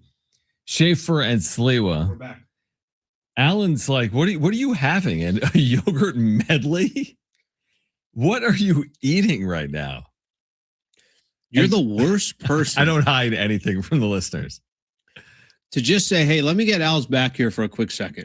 No, I have to make mention of it. It's like, open your mouth, show YouTube what you're eating. I don't understand. What's with your 445 yogurt? Now you're traveling this evening. Okay, wait, stop for a second. Why you ask me what I'm having when I just offered it to you and you put both of your palms out? No, I had the trail mix. It was very good. I love trail mix. Please, I would love some. It's like Oliver Twist. I need it. Well, I'm just curious at the timing of the yogurt. Threw me off. Once I heard Brent coming back, I'm like, oh, geez, I just threw a mouthful of cashews and everything else. I feel like your days, you eat things in like the opposite direction. Let me explain. Most people have coffee in the morning. Yeah. Well, I have coffee in the morning. You have coffee in the evening. And the evening. Most people have yogurt in the morning. I don't know a ton of 5 p.m. yogurt people. Yogurt's all day. I've been around for 40-something years in this world. I don't see a ton of people walking around at 5 o'clock. Yogurt's all day. You can have yogurt all day. That's looking at the camera like for an answer. That's an approved. Brian, can you have yogurt at 5 o'clock? You can, but you can't have it like all day, as in like you just eat it for every meal. Not eat it all day, but I'm saying that you can have it at any time. I made that mistake once. Eggs you can have. Eggs you can have any time of the day. Cereal you can have any time of the day. I'm not a big breakfast later in day guy. Breakfast is versatile. Breakfast is any time of the day. Dinner, you can't have clam chowder at 8 a.m. But you can have pizza in the morning. Also agree. I don't disagree, but I don't typically do it. But eggs you can have any time of the day. Like in a diner? Do you have to be in a diner? No, you just make eggs at home. Yeah, I've never throws me off. I'm like, what time is it? John, I look at my watch. I'm like, is it 7 a.m. or 7 p.m.? If I see eggs in front of me at 7 o'clock at night. Awesome. That's just how I tell feel. You guys, if you guys ever meet John Schaeffer in the streets, I'm an interesting one. Let me tell you one thing. He doesn't have your back, man. He will throw you under the bus if you're eating food right in the middle. It's like, hey, what are you eating there? Where was my yogurt invite? I'm kidding. Give me trail mix. Whole trail mix. All right, let's hear from Craig Stammen. He has spoken. From yogurt to Stammen. He has spoken to the media as the second half is about to get underway. This starts with his expectations with the half about to get underway. It's just nice to have a couple of days off, to collect your thoughts, let your body heal up a little bit, all of the above. I think it was definitely a good mental breather and then a physical, reset. Played 17 in a row right before the break, and then we got 10 more in a row. So these guys are going to be playing a ton and in the midsummer heat. So the break came at a good time for us. Yeah. It seemed like you guys ended on a good note, winning those last 2 games, but not just winning the games the way you did it. It was sort of like vintage Padres baseball, taking advantage of mistakes, doing little things. So how good was it to see that game break and important to carry that forward? Yeah, exactly. I mean, that's the kind of baseball we want to play the rest of the year. We've played it at times during the first half, but we've got to play more of that style of baseball. The second half, we want to get to where we want to get to. What are some of the keys going in the second half? I mean, is it certain guys getting out of the plate? How important was it for Manny to be doing what he's doing, carrying that into the second half? What do you sort of see as some of the keys? Yeah, I think, what we did that last week at home is what we need to do the rest of the 66 games. That was the blueprint, and it's about finding the consistency of that type of baseball.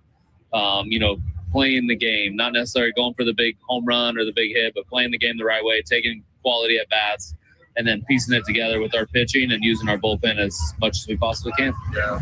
How big is it to have Manny doing what he's doing? Because when he's hot, he carries the team, and he can be hot for a while. Yeah, exactly. He's had it. He's gone through it this year, and he's righted the ship. And we always, when he gets hot, our team usually gets hot. So he's getting hot at the right time. We've handled business up until then to where we're still in the hunt. And now, hopefully we can ride his coattails for a while. Freddie coming back, he clearly was not wanted to come out of any of these games. But you guys yeah. What is the level of concern? I know you wouldn't put him back in there if it was dangerous. I think the reason we put him on the regular IL, even though he didn't get diagnosed with concussions, we wanted 10 more days of him not getting hit in the head, which would hopefully get him away from the last concussion and give him a better chance of his catchers have been getting hit. Our catchers have been getting hit a ton behind the plate. So if he gets another one, which is somewhat inevitable, hopefully it doesn't knock him out or give him another concussion. Craig Stammen. Sounds good. Refreshed. What's interesting is talking to Acee here, and there are so many scenarios that can play out for the Padres right now. Like, just take what they're talking about with Musgrove and Pivetta for a quick second. Mm-hmm. Does that not make you pause of like, hey, wait, what if we can get one of these guys back? What if both of these players were available August moving forward, or mid-August, or whatever the case is? Like, that's why if you sat here today and said, hey, Al, this team's not only are they not a playoff team, but you're asking for so many things to go your way, it's not a good idea to buy. But if you sat here today and made me an argument, you're like, look, if you can just try to get one starting pitcher on the market, see if just internally you could try to improve some things. Maybe some guys who are injured are coming back. Look at the teams that are in front of you. They're not, it's not like they're world beaters. Yeah. World beaters. You talked about how many of their opponents are going to be below 500. Like, I think of all the teams probably in Major League Baseball, the Padres are in the most interesting territory because they are just stuck right in this middle. There are players that represent this franchise that have been on deep playoff runs. Like, it's a very interesting next couple of weeks in San Diego. Yeah, no, it is. And the Musgrove Pivetta thing, I mean, I want to hope. I want to believe. I would love to live in a world where Joe Musgrove, against all odds, has this awesome September. I mean, maybe that world does exist. I'm not betting really against Joe Musgrove, but I'm not betting. How about Pivetta? With him. Pivetta, I mean, I'm hopeful, but can you count on it from an organization, or can you just hope for it? Hope for it, I think. Yeah, I don't think you can plan on them really impacting. Right, because they're not saying, like, it's not like we've got to this point where you're like, hey, Pavetta's back in a week. Yeah, we're not yet. He's already done A, B, C, D, and E, and he's ready to go. But I'd love to see it, man. If Joe Musgrove were to impact this team positively in September, or Nick Pivetta, I would absolutely love to see it. All right, on the other side, we'll get to the wrap. Coming up at 5:30, our conversation with Jackson Feltz, iHeartRadio World Cup broadcaster. You can hear the final on Sunday at 11:30 a.m. right here on 760. Can I finish my yogurt? Yes, at this break. Thank you. Hour 3, Schaeffer and Sliwa coming up next on San Diego Sports 760.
This report is sponsored by RockAuto.com. The Padres are in Kansas City getting set for their series against the Royals. It's going to be Michael King going for the Padres and Seth Lugo on the hill for KC. First pitch is going to be here in about 10 minutes at 5:10. This weekend, we'll have the World Cup Final right here for you on San Diego Sports 760 on Sunday. Our pregame match coverage will begin at 11:30. A bent tie rod can quickly bring a drive to a halt. For those parts needed to get back on the road, visit rockauto.com. Find a wide selection of quality parts at reliable low prices delivered right to your door. All the parts your car will ever need, Rock Auto.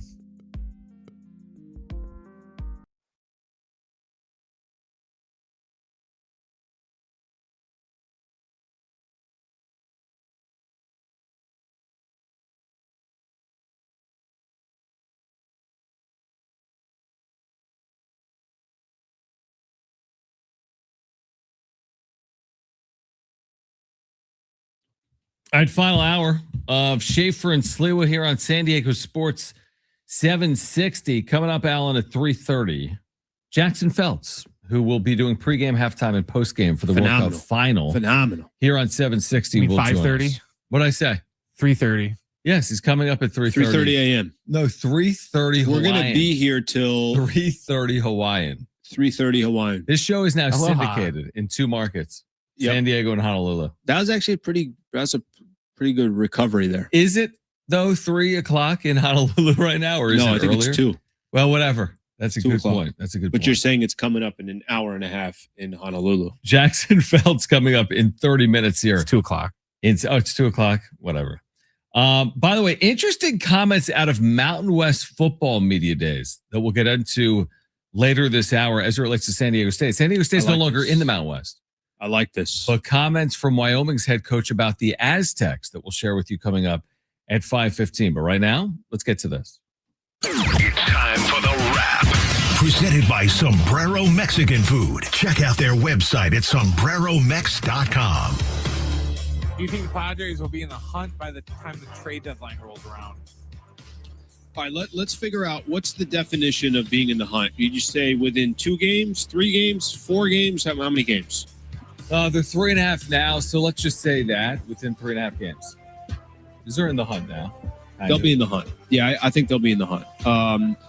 The problem is when you have so many teams in front of you like they do, who's in front of them now? You got Arizona, Miami, St. Louis, Pittsburgh, Pittsburgh, and then I think the Nationals might be a hair behind them. half game. I think they'll be if 3.5 is in the hunt, then yes, I think they will be in the hunt. Now, I don't know what definition it is for AJ Preller to say, "Hey, I'm going," or "I'm not doing anything," or "I'm stopping." Like, it's such a small window. Yeah. What is at 5 out? Is he like, "All right, I'm not doing anything here"?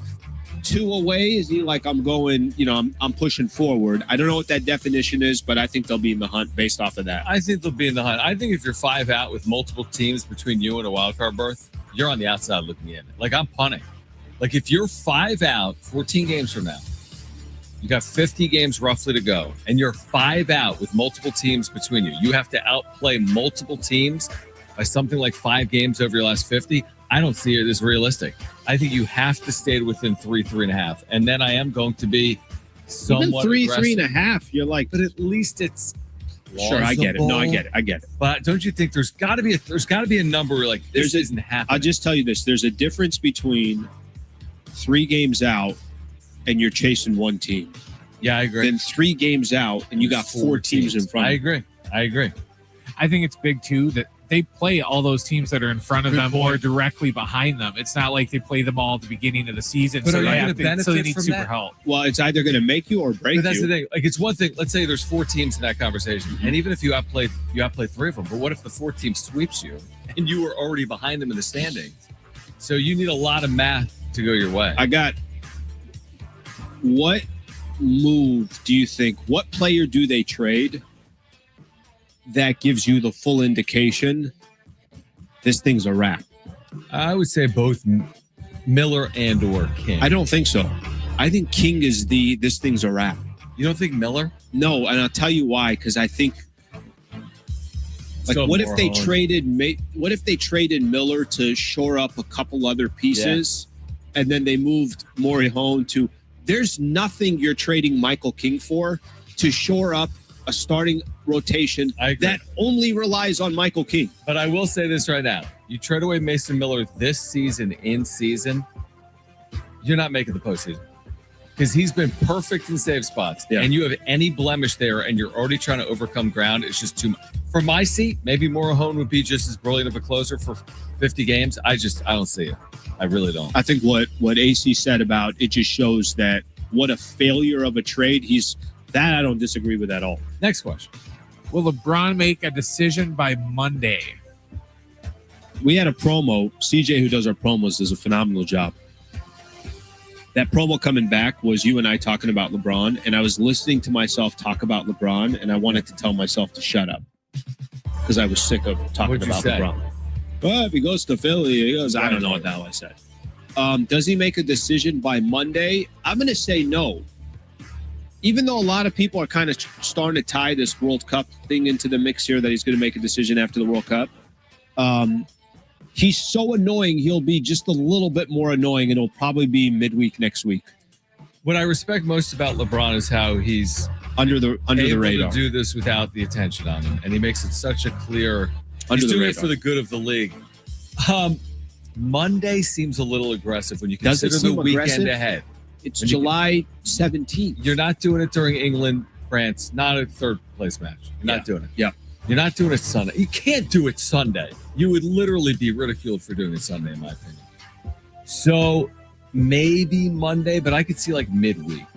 So I'll say no. It's not done by Monday. I say no. What do you think, Brandon? Monday. It won't be done. I think he's already made up his mind. He's just not telling us yet. Yeah, I think I'm with you on that. He likes the attention. I think that's true. The only thing is, when he does it, he's going to want to do it on a day where it's all about him. He's not going to want any other, not even just in sports, he's not going to want any other pop culture things to happen that day that would distract from it. So I don't think he'll do it on Monday because next week's, we kind of hinted at it, it's big for pop culture because of Comic-Con. So I don't know if he's going to want to share the stage or if he would do it before that happens. You want the whole world to shut down for a day? Yes, he does. That's exactly right. You forgot about the decision? Next question. Oh, no, I'm with you. I agree with you on all that. Is the World Cup final your favorite championship to watch? All right, let's play this out here. NBA Finals, so much of it is predicated on, who the hell's playing. Right. World Series, kind of the same thing. So those don't catch. Kind of start looking. The college football championship is awesome. The World Cup is once every 4 years. You know what? It's very high on my list, but I'll go Super Bowl is still the best sporting event. This thing is coming to a wrap. It's obviously all day. There's parties built around it. I say Super Bowl is my favorite final event to watch. Super Bowl. Oh, the football game? The two football teams that play the I would. For me, it's clearly a Super Bowl over the World Cup final. I've missed World Cup finals. To me, I've loved the World Cup, but truth be told, I'm not watching the final this year. I'm going to the West Coast Card Show. Like the Super Bowl, I'm not missing. I'm watching the Super Bowl. World Cup final, I'm content to miss. Really? Yeah, it was been a great tournament. Okay, you watch the entire tournament and you get to the World Cup final and you're like, I want to get on the road. I'm going to be on the 5 freeway. Thursday of the NCAA tournament, we like the games, right? And this team's playing that team. By the time some people get to the national championship, you're checked out. I'm flipped. You're flipped. You like the UConn, Michigan more than you like the Thursdays anymore. Really? I'm done with the Fridays. I'm Sweet 16. I'm starting. It's almost like group play. In the round of 64. Group play in the round. I see what you're saying. See, we liked group play when it started. Liked it, and then it went for 6 weeks. Final question. Would you guys take a 5-5 road trip for the Padres? 5-5 road trip? No, I wouldn't. They got to make up some ground. I mean, 6-4, I think is you take that for a road trip. John, they're 3.5 back. Yes, they are. You only got, how much time do you really have here between now and the trade deadline? You could easily go 5-5 and fall back in the standings. You could be 4.5 back by the time the dust settles. So I don't think they're at a stage right now where they can play 500 balls. So I'm not taking a 5-5 record. Yeah, I'm with you. I'd get greedier. I'd love to see them have a winning road trip. 6-4. Take 6-4. Crazy. And that is a 2-game swing. Mm-hmm. And, it's a 1-game swing.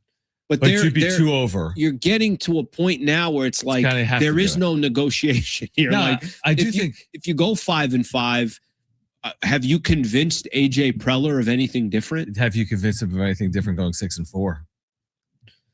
If you gained a game or two in the standings, I think you would. So listen, 6-4 is going to be doing work. You're 4 games in Atlanta, not easy. 3 games in Miami, I don't think is easy. No, you're right. Play well. Yeah, you're right. That's 2 out of 3. What does that look like? 2 out of 3 here in Kansas City.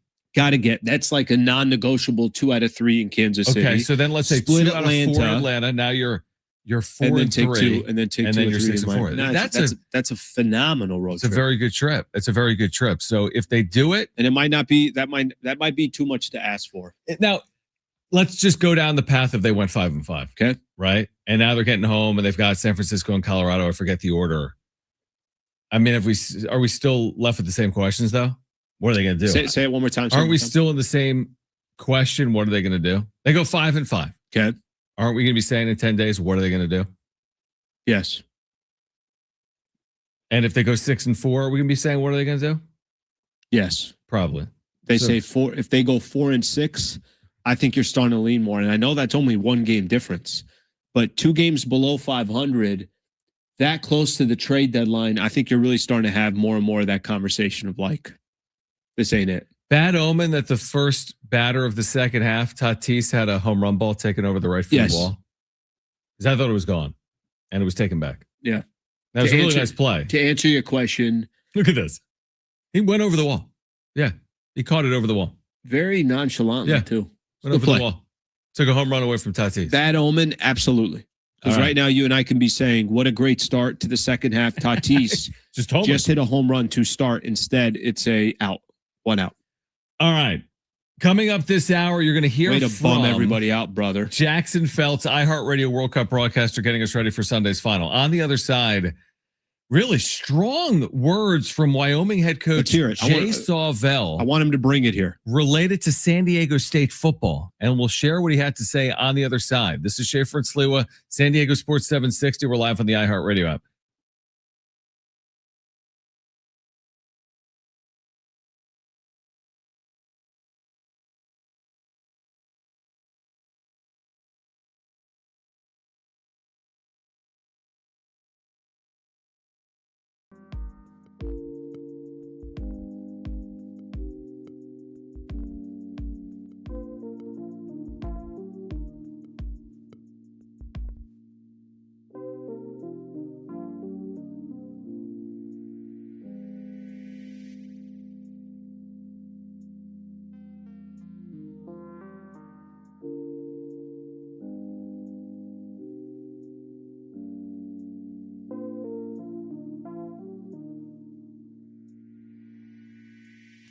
DraftKings is live in all 50 states. Yes, that means you, California. The Cup is down to its final matches. 1 trophy, 1 champion. DraftKings has you covered for every single one. The DraftKings app is now live in California, so whether you're catching the early kickoff before work or the late match at the bar, you're in on every minute, every match, every moment, all in one app. Right here in California, the world's biggest stage is in the palm of your hand. New DraftKings customers.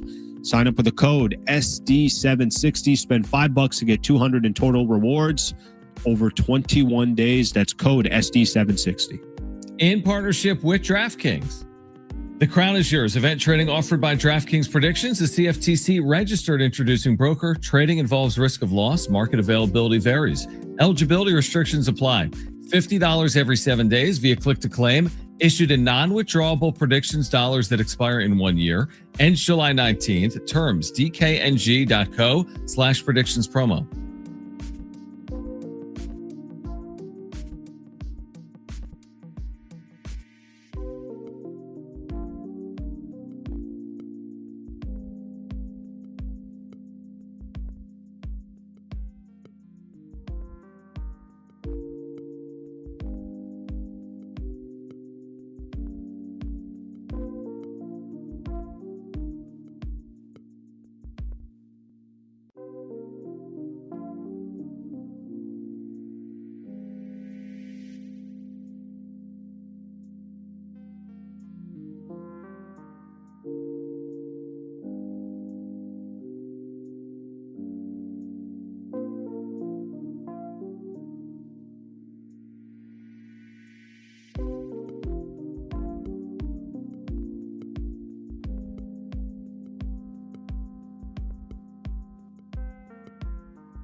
All right, with the iHeartRadio app, you could stream us wherever you are, 24 hours a day. Just search for San Diego Sports 760 to stream us live all day, every day. You can leave your comments for us using the TalkBack microphone. Tell us what you liked, what you didn't like, what you want us to talk about. Make us a preset so we can pop up each time you open up that app, San Diego Sports 760, always live on the iHeartRadio app. Are we fans of these Royals City Connect uniforms or not? Absolutely not. Yes. So Brent likes that. I do not like them. I don't know. It's a little. Yeah, it looks much. a little better. It's okay. The helmet looks Sacramento Kings. Yeah, and the patch is a lot. I like that helmet though because it's unique. Because it's kind of like a color change, and there's no other. Yeah, you got to find it on TV. But it's completely different. You're right about that, but I don't know. It doesn't do it for me. I mean, this is City Connect. I get the completely different, but it's a little too far for me. You need to see it on TV. It's defensive plays everywhere. Okay, so Mountain West Media Days were this week in Las Vegas, right? And San Diego State, of course, was in the Mountain West since its start in 1999. Nice shot. Thanks. Left-handed. So, of course, this year, San Diego State transitioning to the Pac-12. Okay. There are no league media days for the Pac-12. But anyway, the Mountain West goes on. And the head coach of Wyoming, who, by the way, is 7-17 in his first 2 years of Wyoming and is 0-2 against San Diego State, said this about the Mountain West edition of North Dakota State. Okay, with all the departures, Boise, San Diego State, right? Yeah. He said this about the addition of North Dakota State, FCS champs over the years. He says the market for North Dakota State is not as big as the market that San Diego State had, but the fan base is far better, far bigger, and far more expansive. They're a bigger brand, football-wise. When you look at it from that perspective, I think it's great for the Mountain West because it gives you another football-first, football-dominant program coming into the conference. It's tremendous for the conference. That's Jay Sauvel, third-year head coach at Wyoming. A year ago, he took a shot at Aztec fans when Wyoming lost here at Snapdragon.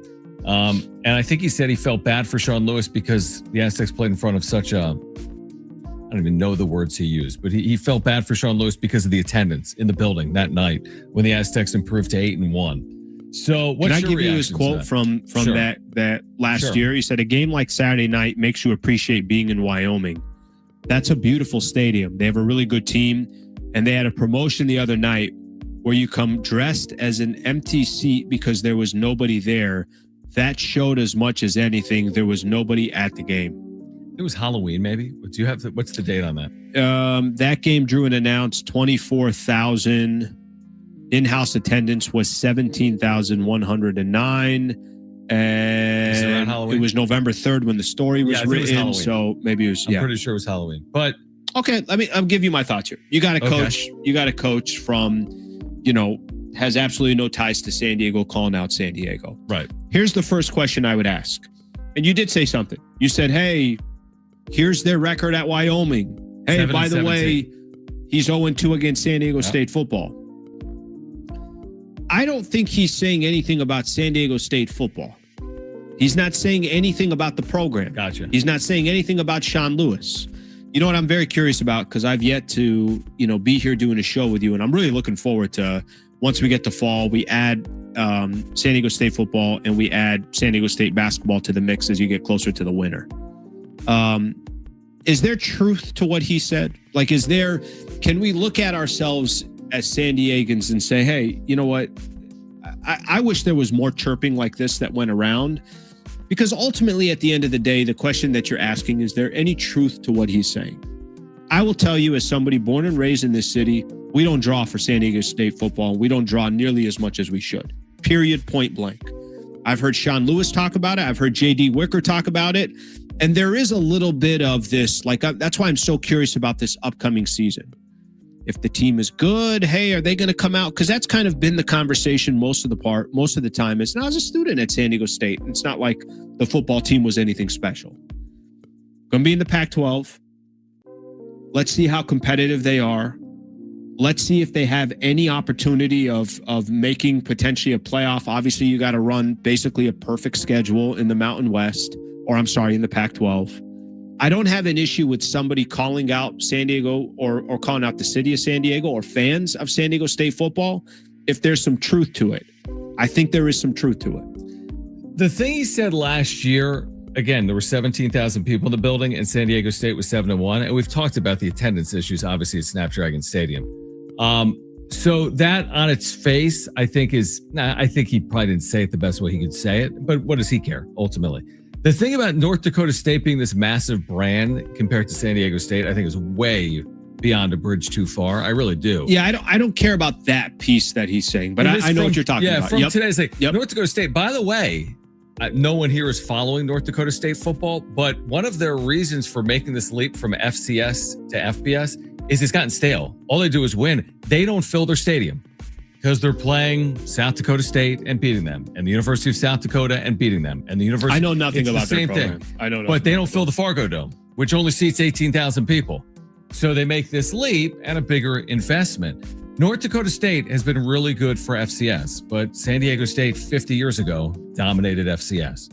I don't think this idea that the addition of North Dakota State equals the subtraction of San Diego State, in my opinion, and include Boise, obviously, in there and others, that's coping to me. Now, you can say what you want about San Diego State's attendance issues. I think that's a different question. But in my opinion, it is not accurate or factual at all that replacing schools like San Diego State and Boise State with North Dakota State is a net equal. They can say it is. Yeah. They can say, because they dominate FCS. I'm just telling you from my seat, I think that's beyond a bridge too far. Yeah, I think all I'm trying to address is if he's saying something about San Diego State. San Diego needs to have more people come to these games. That's the only thing I'm addressing. Do I think he's now selling too hard of the Mountain West? And I think it's ludicrous to say that, hey, that brand's going to be better than this brand. Right. I don't know enough about it. I'm not going to sit here and try to tell you I know enough about the North Dakota State brand, because I don't. That's all you need to know, though, is it's a big brand. Right. So, but I'll just go back to, this is the same coach on two separate occasions that has called out San Diego. So I don't think he's calling out San Diego State. I think he's calling out San Diego and basically saying, well, when we went to go play at that university and we played at Snapdragon Stadium, the team was good. It looks like they're going in the right direction. It's a huge city. It's got, it's the location and everything else. How come they can't fill 30,000 people into the stadium, 35,000 people? Which is a bigger question in general, but I will make this point in general, and I think most would agree with it. Look at some of the most successful football brands in the history of college football. A lot of them play in small towns. Like, yes, it is true the University of Wyoming is going to be able to draw on 5 or 6 Saturdays. There's nothing else happening. I went to Penn State. There's nothing there other than college football. The programs in cities have not typically had the same success drawing. I'm talking about even in P4, like the University of Houston in Houston, Georgia Tech in Atlanta. Miami has won 5 national championships. They don't draw. They do not draw. SC does not draw the way they think they do. Yeah, they have to be exactly. Good. They have to be good. UCLA does not draw. True. They're not good. But think about that. This is Stanford, Cal. This is the only thing I will say. And that's actually, those are great arguments, but this is the only thing I'll say. I think it's very, very important for San Diego State football to be good in San Diego. I agree. And I've listened to JD Wicker and Sean Lewis talk about how, especially JD, about, hey, your football program's good. It raises everything. We need our football program to be good. Our football program will help our basketball program, our 100%. Baseball program, and everything else. I think if the Chargers were still here, maybe it's a different conversation to be like, okay, but there's also NFL games on Sundays. People they're spending money here, this and that.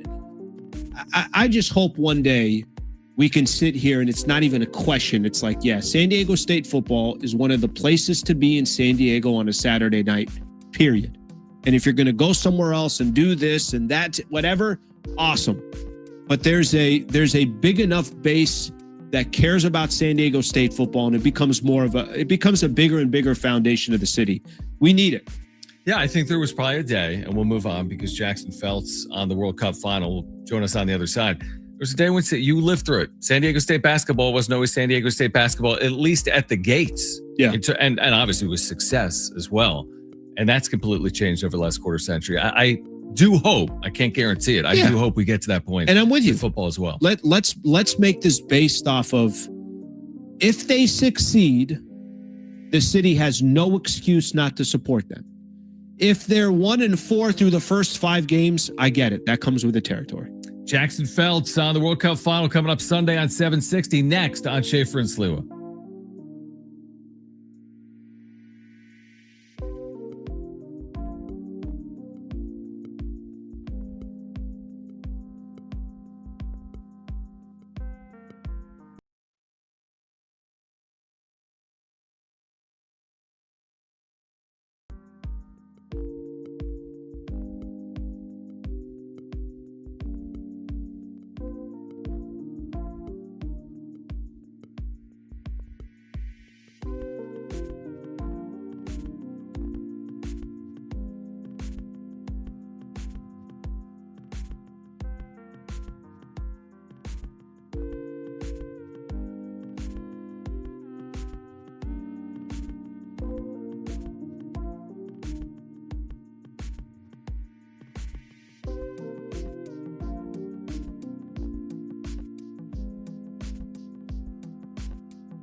This report is sponsored by Bank of America. The Padres are in Kansas City getting the second half of their season underway.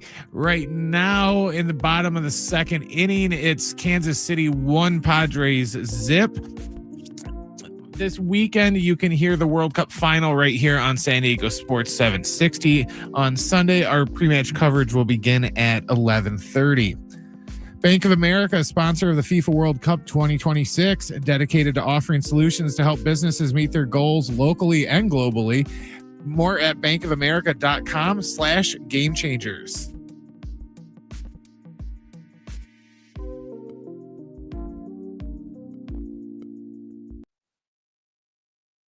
All right, Schaeffer and Sliwa. If you missed it earlier, Jackson Feltz, he's going to do pregame, halftime, and postgame of the World Cup Final. You'll hear it on 760 between Argentina and Spain. And we started the conversation by asking of what he makes of this meeting with Spain having allowed just one goal and Argentina having scored multiple goals in every match, what he makes of it. Yeah, this will be a true battle of styles. You have Spain, the controller, Argentina, who just has had this really intrinsic, unquantifiable ability to just win every game. It's so different for both of these teams, where Spain has had a lot of comfortable wins. And yeah, they've gotten late goals in a couple of these knockout rounds, but I would even contest that game against France, the best team through the World Cup to that point, that was pretty comfortable for Spain. And then Argentina, I mean, you know, going into the tournament, guys, I picked Spain to win it all. And my heart says Spain. My head says Argentina, because there's just something that has been on their side, is divine intervention this entire tournament, that they just keep finding ways to win. Jackson, is it more, we'll stay with Argentina here for a quick second. Is it more, a little bit more miraculous what they've been able to do because of these close matchups, or, hey, if it feels like they're out against Egypt, or they're out against, obviously you could look at the semifinal matchup. Is it more miraculous, or is this they're flirting with fire? And once you take on a country like Spain, they got to be much better than the way they've played leading up to this. Yeah, I think the last thing you said there is spot on. They need to play better than they've played, especially in the first, say, 75 minutes of these games, in order to beat Spain. But the thing with Argentina, guys, is that they've won these games in the knockout round so differently. The Cape Verde win that they had was so different than the Egypt, where that was a true miracle, coming back, scoring 3 goals when down 2-0 in the short time they did to win in 90 minutes. That was miraculous. But then the Switzerland win in the quarterfinals was such a Spain-like win, where they controlled the game. Switzerland ended up getting an equalizer, but Argentina stayed patient. It's such a confidence in the way that they played against Switzerland. It's almost like they knew that they were going to win the game, even when it was 1-1 going to extra time. And then England was just, as good as Argentina, and you have to give Argentina credit. They came back, they scored the goals. The entirety of that game, what I've been saying, is on England. It's like, take the most recent Super Bowl, Seahawks-Patriots. The Seahawks led 12-0 with 10 minutes left in the third quarter. It would be as if Mike McDonald, head coach of the Seahawks, said, all right, New England, shut it down. We are going to punt the ball on first down every single time we're on offense. And we're just going to give you the chance to attack us over and over in our defense. And we're not even going to play offense. We're going to punt it away on first down. That's what England essentially did against Argentina. And Argentina's attackers are too good not to make them pay, which they ended up doing. Jackson Feltz with us right now. He will be on the call with pregame, halftime, and postgame right here on San Diego Sports 760, iHeartRadio World Cup broadcaster with us right now on Schaeffer and Sliwa. Obviously, Messi's legacy is beyond secure, but what would one more title mean for him in terms of the GOAT conversation in the history of world soccer? Yeah, he's already the number one, and number one by, I think, a pretty decent amount. You can kind of argue, I think, 2 through 5, but I kind of think Messi is so far away at number one right now that a second title, what that would do, it's just, it would be kind of amusing if he actually gets it done, because then we're talking about, even more than Wayne Gretzky, even more than, Tom Brady. There's no conversation to even be had. The only conversation that would be even existing to that point is, what would Kylian Mbappe have to do to even get close to Messi? because Mbappe has won. He's been to a second final that he had in 2022 that he lost. He probably has 3 more World Cups in him at least for Mbappe. You know, if Mbappe wins 2 more World Cups or gets to 2 more finals and wins 1 more, and then he goes on a massive run in his club career, could Mbappe reach Messi? I think no, if Messi wins a second one, but that's the only debate that would exist if Argentina win it on Sunday.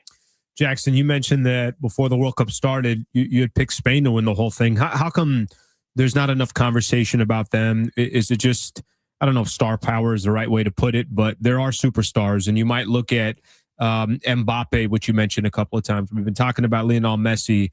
Why not more? Is it just their roster is not as sexy of names, but they get the job done? And like you mentioned, they went through France almost as if that game, I mean, that game was never really close. At least it didn't feel like it. Why not more chatter, you think, about Spain leading up to the finals here? You know, it's funny. They have the flashy names like Lamine Yamal, you know, the best player under the age of 25 on earth and maybe 30 on earth. You know, he is that good. He hasn't produced the goals and the assists in this tournament, but he is a flashy player. I mean, Rodri, the best midfielder in the world. He was the 2024 Player of the Year on earth. They have these great names, Fabian Ruiz, Pedri they can bring off the bench, Cucurella on one side, Pedro Porro on another. They have really big names. But I think it's the way that Spain plays. It definitely can lull you to sleep. And if you're a casual soccer fan, if you're a casual sports fan who just turns on a Spain game during this World Cup, it might put you to sleep a little bit and you might be a little bit bored because Spain just love to have 60 to 70% of possession. They love to really have perfect passes on every single point in the middle of the park. And they never give the ball away. I wouldn't say they play keep away, but they're just so good in possession and they're so good with their passing in the midfield that it's impossible for really anybody to get going against them. And you've seen that throughout this World Cup over and over. Now, because of that, a lot of teams will sit back and defend really well and not allow Spain to go on massive scoring runs like you've seen Argentina score a bunch of goals. So it is a rather sometimes boring way of playing, but it's sort of like, you know, it's NFL, it's anything else. Defense wins championships. And I think that's where Spain has really anchored their game this year with De La Fuente, their head coach, is we are not going to play an exciting brand of soccer, but we're going to win some more. And then the first team in World Cup history to have 6 clean sheets in this tournament. Jackson Phelps is with us right now, iHeartRadio World Cup broadcaster. Of course, you can hear the final right here on San Diego Sports 760. One of the stories playing out around this match is the weather conditions, which always was a possibility. You could have heat or rain, and now we've got Canadian wildfires impacting the air quality. Do you expect that to play a role in what we see on field on Sunday or not? Yeah, it's an excellent point because this will play a role. If it is those kind of conditions and it is a factor and you're seeing players that are just a little more winded quicker, then this plays into Spain's hand because they already love to possess the ball. And I think Argentina, they do like to possess as well, but I think Spain's going to win out in that regard. And Argentina's going to have to play chase. And if Spain's going to be able to just quickly hit one pass, one touch after another in the middle of the park, and Argentina attackers, especially an older Lionel Messi who doesn't defend as it is, if those Argentina players and their attackers are going to have to run around and take a lot of energy just to try to track the ball and stay on these Spain players who are quick to their touches, then it is going to wear down Argentina faster because of the smoke in the sky and the air. So it's absolutely it's going to be part of our pregame show on Sunday at 11:30 when we talk about the conditions. We look at the AQI and we say, how much of a toll is this air quality going to take on Argentina if they are chasing the ball? Jackson Phelps taking some time to join us here on the Schaeffer and Sliwa show. Jackson, we've heard kind of some of these reports and the conversations about potentially the World Cup expanding. What's your thoughts on that? Do you like the number of where we're sitting at now? Would you like to see more countries involved in the World Cup next go around? Yes, absolutely. You think about what the 60-team World Cup would have looked like this year if they had done it, and we would have had Italy in there. And I mean, you think about a giant like that who just missed out. There's so many others to even list, but I think what we saw with this expanded this year is even more Cinderella abilities, and say, okay, Cape Verde, where did they come from? How about that? I mean, you get Congo advancing to the knockout round and then taking England to the brink. Cape Verde obviously took Spain to the brink, Argentina. So you have these amazing stories that are birthed out of this expanded tournament. And not to mention, it'll make things simpler too. You're going to be able to have that group set up with a 60-plus team tournament and say, all right, very simply, it's 4-team groups. The top 2 teams advance to the knockout round. Simple as that. Done. End of story. And you're going to be able to set that up in such, I think, a much simpler way, rather than having all of us, quickly refreshing the third place standings after every game towards the end of the group stage, where we're trying to add up goal differential. At one point, fair play was involved with yellow cards and red cards, trying to compute that and add that all up. It was far too complicated than it needed to be. If you expand further, then I think you can simplify it, as well as getting these great stories. Jackson Feltz, you'll hear him right here on 760, beginning with pregame coverage at 11:30 a.m. for the World Cup Final, right here on San Diego Sports 760. Jackson, have a great call this weekend. Thanks for doing it. Thanks so much, guys. Appreciate it. Thank you, man. All right, we're going to come back and look ahead here to this 10-game road trip, which is underway for the Padres tonight in Kansas City. We're here until 6 p.m. on Schaeffer and Sliwa, San Diego Sports 760, and live on the iHeartRadio app.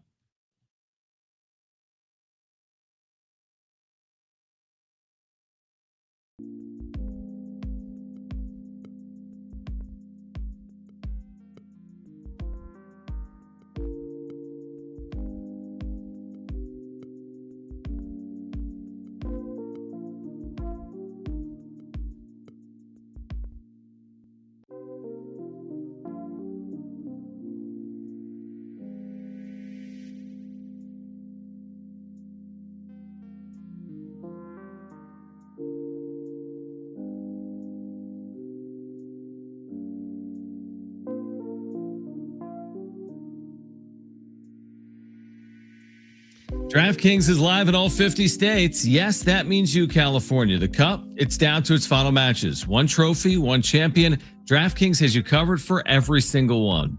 The DraftKings app is now live in California, so whether you're catching the early kickoff before work or the late match at the bar, you're in on every minute, every match, every moment, all in one app right here in California. The world's biggest stage is in the palm of your hand. New DraftKings customers, sign up with the code SD760. Spend $5 to get $200 in total rewards over 21 days. That's code SD760. In partnership with DraftKings, the crown is yours. Event trading offered by DraftKings Predictions, a CFTC registered introducing broker. Trading involves risk of loss. Market availability varies. Eligibility restrictions apply. $50 every 7 days via click to claim, issued in non-withdrawable predictions dollars that expire in 1 year. Ends July 19th. Terms dkng.co/predictions promo.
All right, Schaeffer and Sliwa for a final time. We've made it through the week, Alan, where by and large all week we're not talking about the results of games for the Padres. They just had the week off. Much rather talk about the results of the games. Me too. I'm glad that we're solid. It was a good week. It has been a good week. There's been a lot going on with the World Cup, NBA free agency, LeBron. Funny thing is, nothing really even happened in NBA free agency. Just a waiting game. It was just like the speculation of when something can happen in NBA free agency. Do you remember, Brent will remember this, when the Loose Cannons were on the air, they used to have a segment like about what will the headline be come Monday? I think they called it headlines. Headlines, yeah.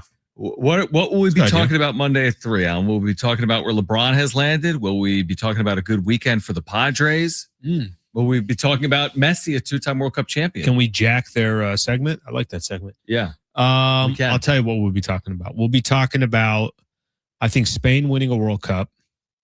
You picked Argentina. I did, but I think Spain's going to win. I want Argentina. Okay, I like that. I think Spain winning a World Cup. That's hilarious. Nothing on LeBron. When we're on the air at 3 o'clock Monday, on the air at 3 o'clock, LeBron. nothing on LeBron. And Padres taking 2 of 3 against the Royals. That's what I think the headlines are going to be. I'll take that right now. The 2 out of 3 is what I'm most worried about. LeBron thing, I'm not overly concerned about the day. Are you? Like, does it? Did he swing or did he not swing? He did not swing at a strike. Freaking swing. Go ahead. Alan's already in rare, like the season's back. Because you understand what's on the line. These games matter. Yeah, but you also can't. It's like certain games have more value than others. You can't lose with Michael King on the mound against the Royals. What did I say an hour ago? You can't start the second half just losing 2-0. I know. You can't just, we had 3 hits. I mean, no, they may not. They Instead, may win this game they started 10-1. with Tatis getting robbed of a homer. Which we Jackson Merrill hitting one down the line. 2 could score. Just foul. But we didn't think the robbery was a great omen for the second half. No, we didn't. We really didn't. But you know what winners do? Is Find plow solutions. right through it. They don't find care. Solutions. They don't care. What kind of weekend plans do you have? I will be driving to Pasadena, California right after the show. Easy drive. Actually, to be honest, not too bad this time. No, because you're a little bit behind the traffic. I'm behind everybody. So by the time I get out of, you go north anyways. When you leave, most of that traffic is gone. Yeah. The Del Mar Fair is done. True. Good call. That's a good. That's good there. Huge part of it. By the time I even get close to like starting to get into that LA San Juan, County Capistrano, all that, we're pushing past 7. So now it's a little bit dying down. Yeah. So the time is good. So you've kind of figured this all out over the years. Oh, you worked in LA. Yeah. You've traveled. I used to drive down almost every Saturday morning to SD. If not every, it's like every other Saturday morning. I was hitting the road by 8 a.m. You were good to go. You were good if you were on the road by 8? Good to go. It's getting a little bit worse now, but 8 a.m. you should be good to go. If you're driving down to San Diego, you drive down at 10. You're in trouble? Brother. Oh, it's so bad. Like, why are you guys all going down there? Leave our city alone. That is interesting. I don't know how many people are going up. That's what I was going to say. Most of the people are coming back. I think it's coming most down. coming down. I get it. Obviously, it's San Diego. Well, and the worst possible time to go north would be what, like Friday, if you tried to do this like 3 p.m.? Yeah. How long that would take all day? Yeah. Yeah, Friday's at 3. And but even right now, it's kind of a little different. You know, schools are out. Yeah, like it's not your same pattern as it typically is. You were telling me that you're not going to stop for dinner. You're just going to eat trail mix. No, I'll probably stop somewhere and eat something. You should. I got to get something. Yeah. I've ate everything in the fridge. They're not even my stuff. I'm just opening up other people's Tupperware. Somebody had a fettuccine Alfredo. It was delicious. I don't know whose it was, but it was really nice. Someone else had some steak tenderloin. It was really good too. So whoever in the office got some good home cooking, that was mine. I appreciate it. That was yours. Because I'm only a vegetarian at home. What if we just see, like, you stop like at a Burger King or something, you just see John taking down the Whopper. The whole thing was just a freaking lie. It was just all it's just all for show. Yeah. He'll eat meat if he loses bets. Correct. I used to eat meat. Like, there was a time. How long ago was that? 12, 13 years. It's a long time ago. Never as the same. So the only time you've eaten meat is when you lost the bet on air or whatever that was? Correct. And it was chicken? No, I've had In-N-Out. He's lost numerous What did bets. I love? What did I absolutely... Dave's Hot Chicken, dude. I lost a bet. We need to go to Dave's Hot Chicken. It is so good. I had their chicken. I was like, I'm done with this vegetarian BS. It was so good. but just kind of like that fried. Yes. Yes. It was so. Yeah, those good. are incredible. There's a place in LA called Howlin' Ray's. You ever heard of Howlin' Ray's? I think it's only in Los Angeles. I want to say it started in like what